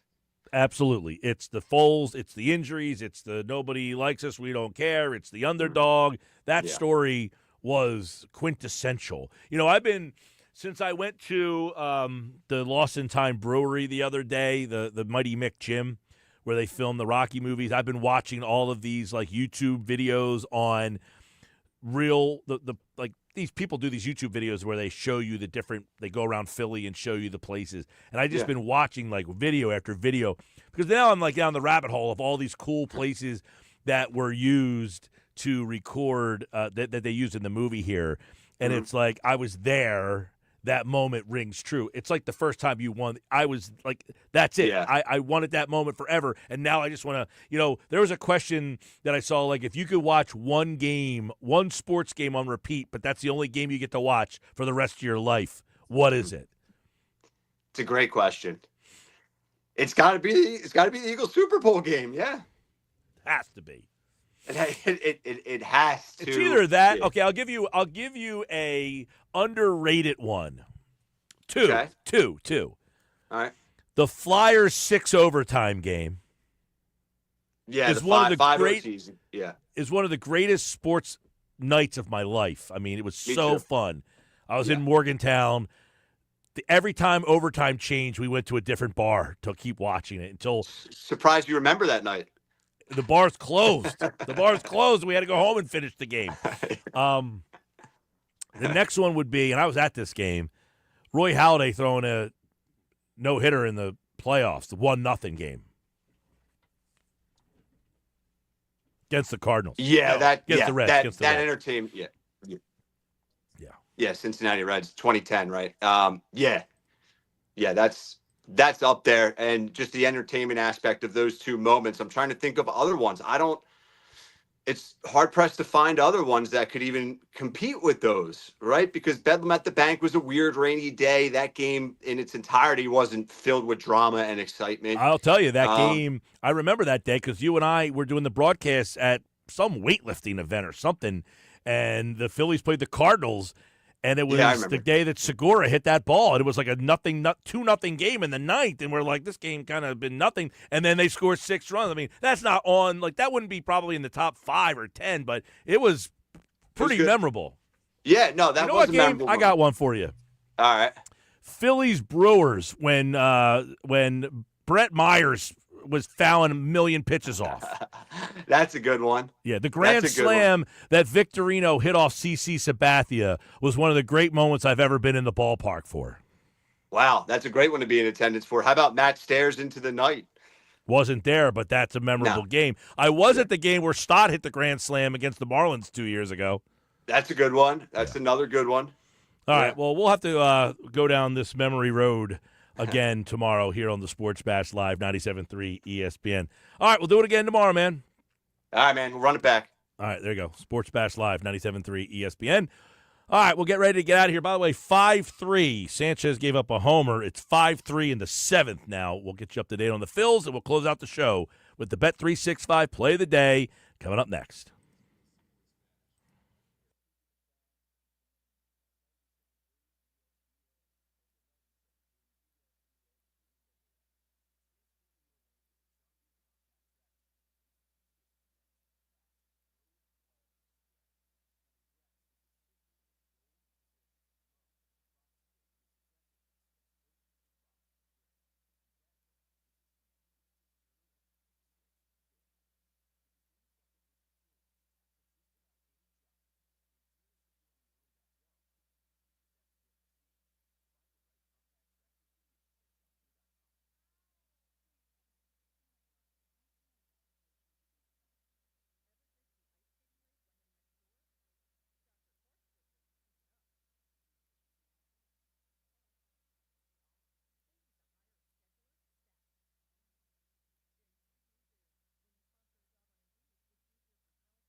All right, time for the Bet365 play of the day as we get out of here on this Thursday night. Phil's lead 5-3. By the way, Rojas just looks like he beat out an infield hit again.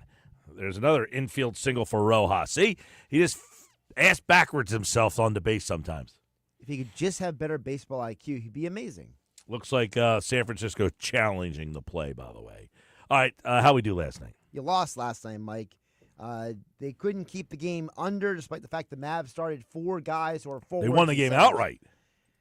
You had the under. I'm saying Dallas won the game outright, which was an upset. I know I had the under, but they beat Denver last night. Yeah, they beat them down. Yeah. All right, I like the Mets tonight. Going Mets tonight against the Cardinals. That is my Bet365 play of the day. If you want to get involved in on that one, you get the Mets tonight. That's who I'll go with. They just overturned it. They called him out. Well, he tried. He's And that's rejected. Moneyline Mets game tonight. Griffin Canning getting the start against Palante, who pitched against the Phillies last week. So I don't know that he gets back-to-back starts. I'll go with the Mets tonight against the Cardinals. I think that is the Bet365 play of the day. All right, that's about it for me. Been a busy show, fun show today. Everybody who got involved, appreciate you as always on the text board, on the X platform, at Mike Gill Show. We know you're listening. We know you're listening. We appreciate you. It's a long day to sit there and listen the whole time, so that is much appreciated. You got so many choices you could be making with your life and your day, and we appreciate you making it with us right here on the Sports Bash. Josh has you till 7 o'clock tonight, and the Flyers' final game of the season. I'll have Durso on tomorrow to recap the season. Bob Wankel will be here as well. More Sports Bash tomorrow. Hope you all had a great day. Listen for another chance. Your cue to call is coming up in about a half an hour from now on game night. Last chance tomorrow morning in the 6, 7, and 8 o'clock hour.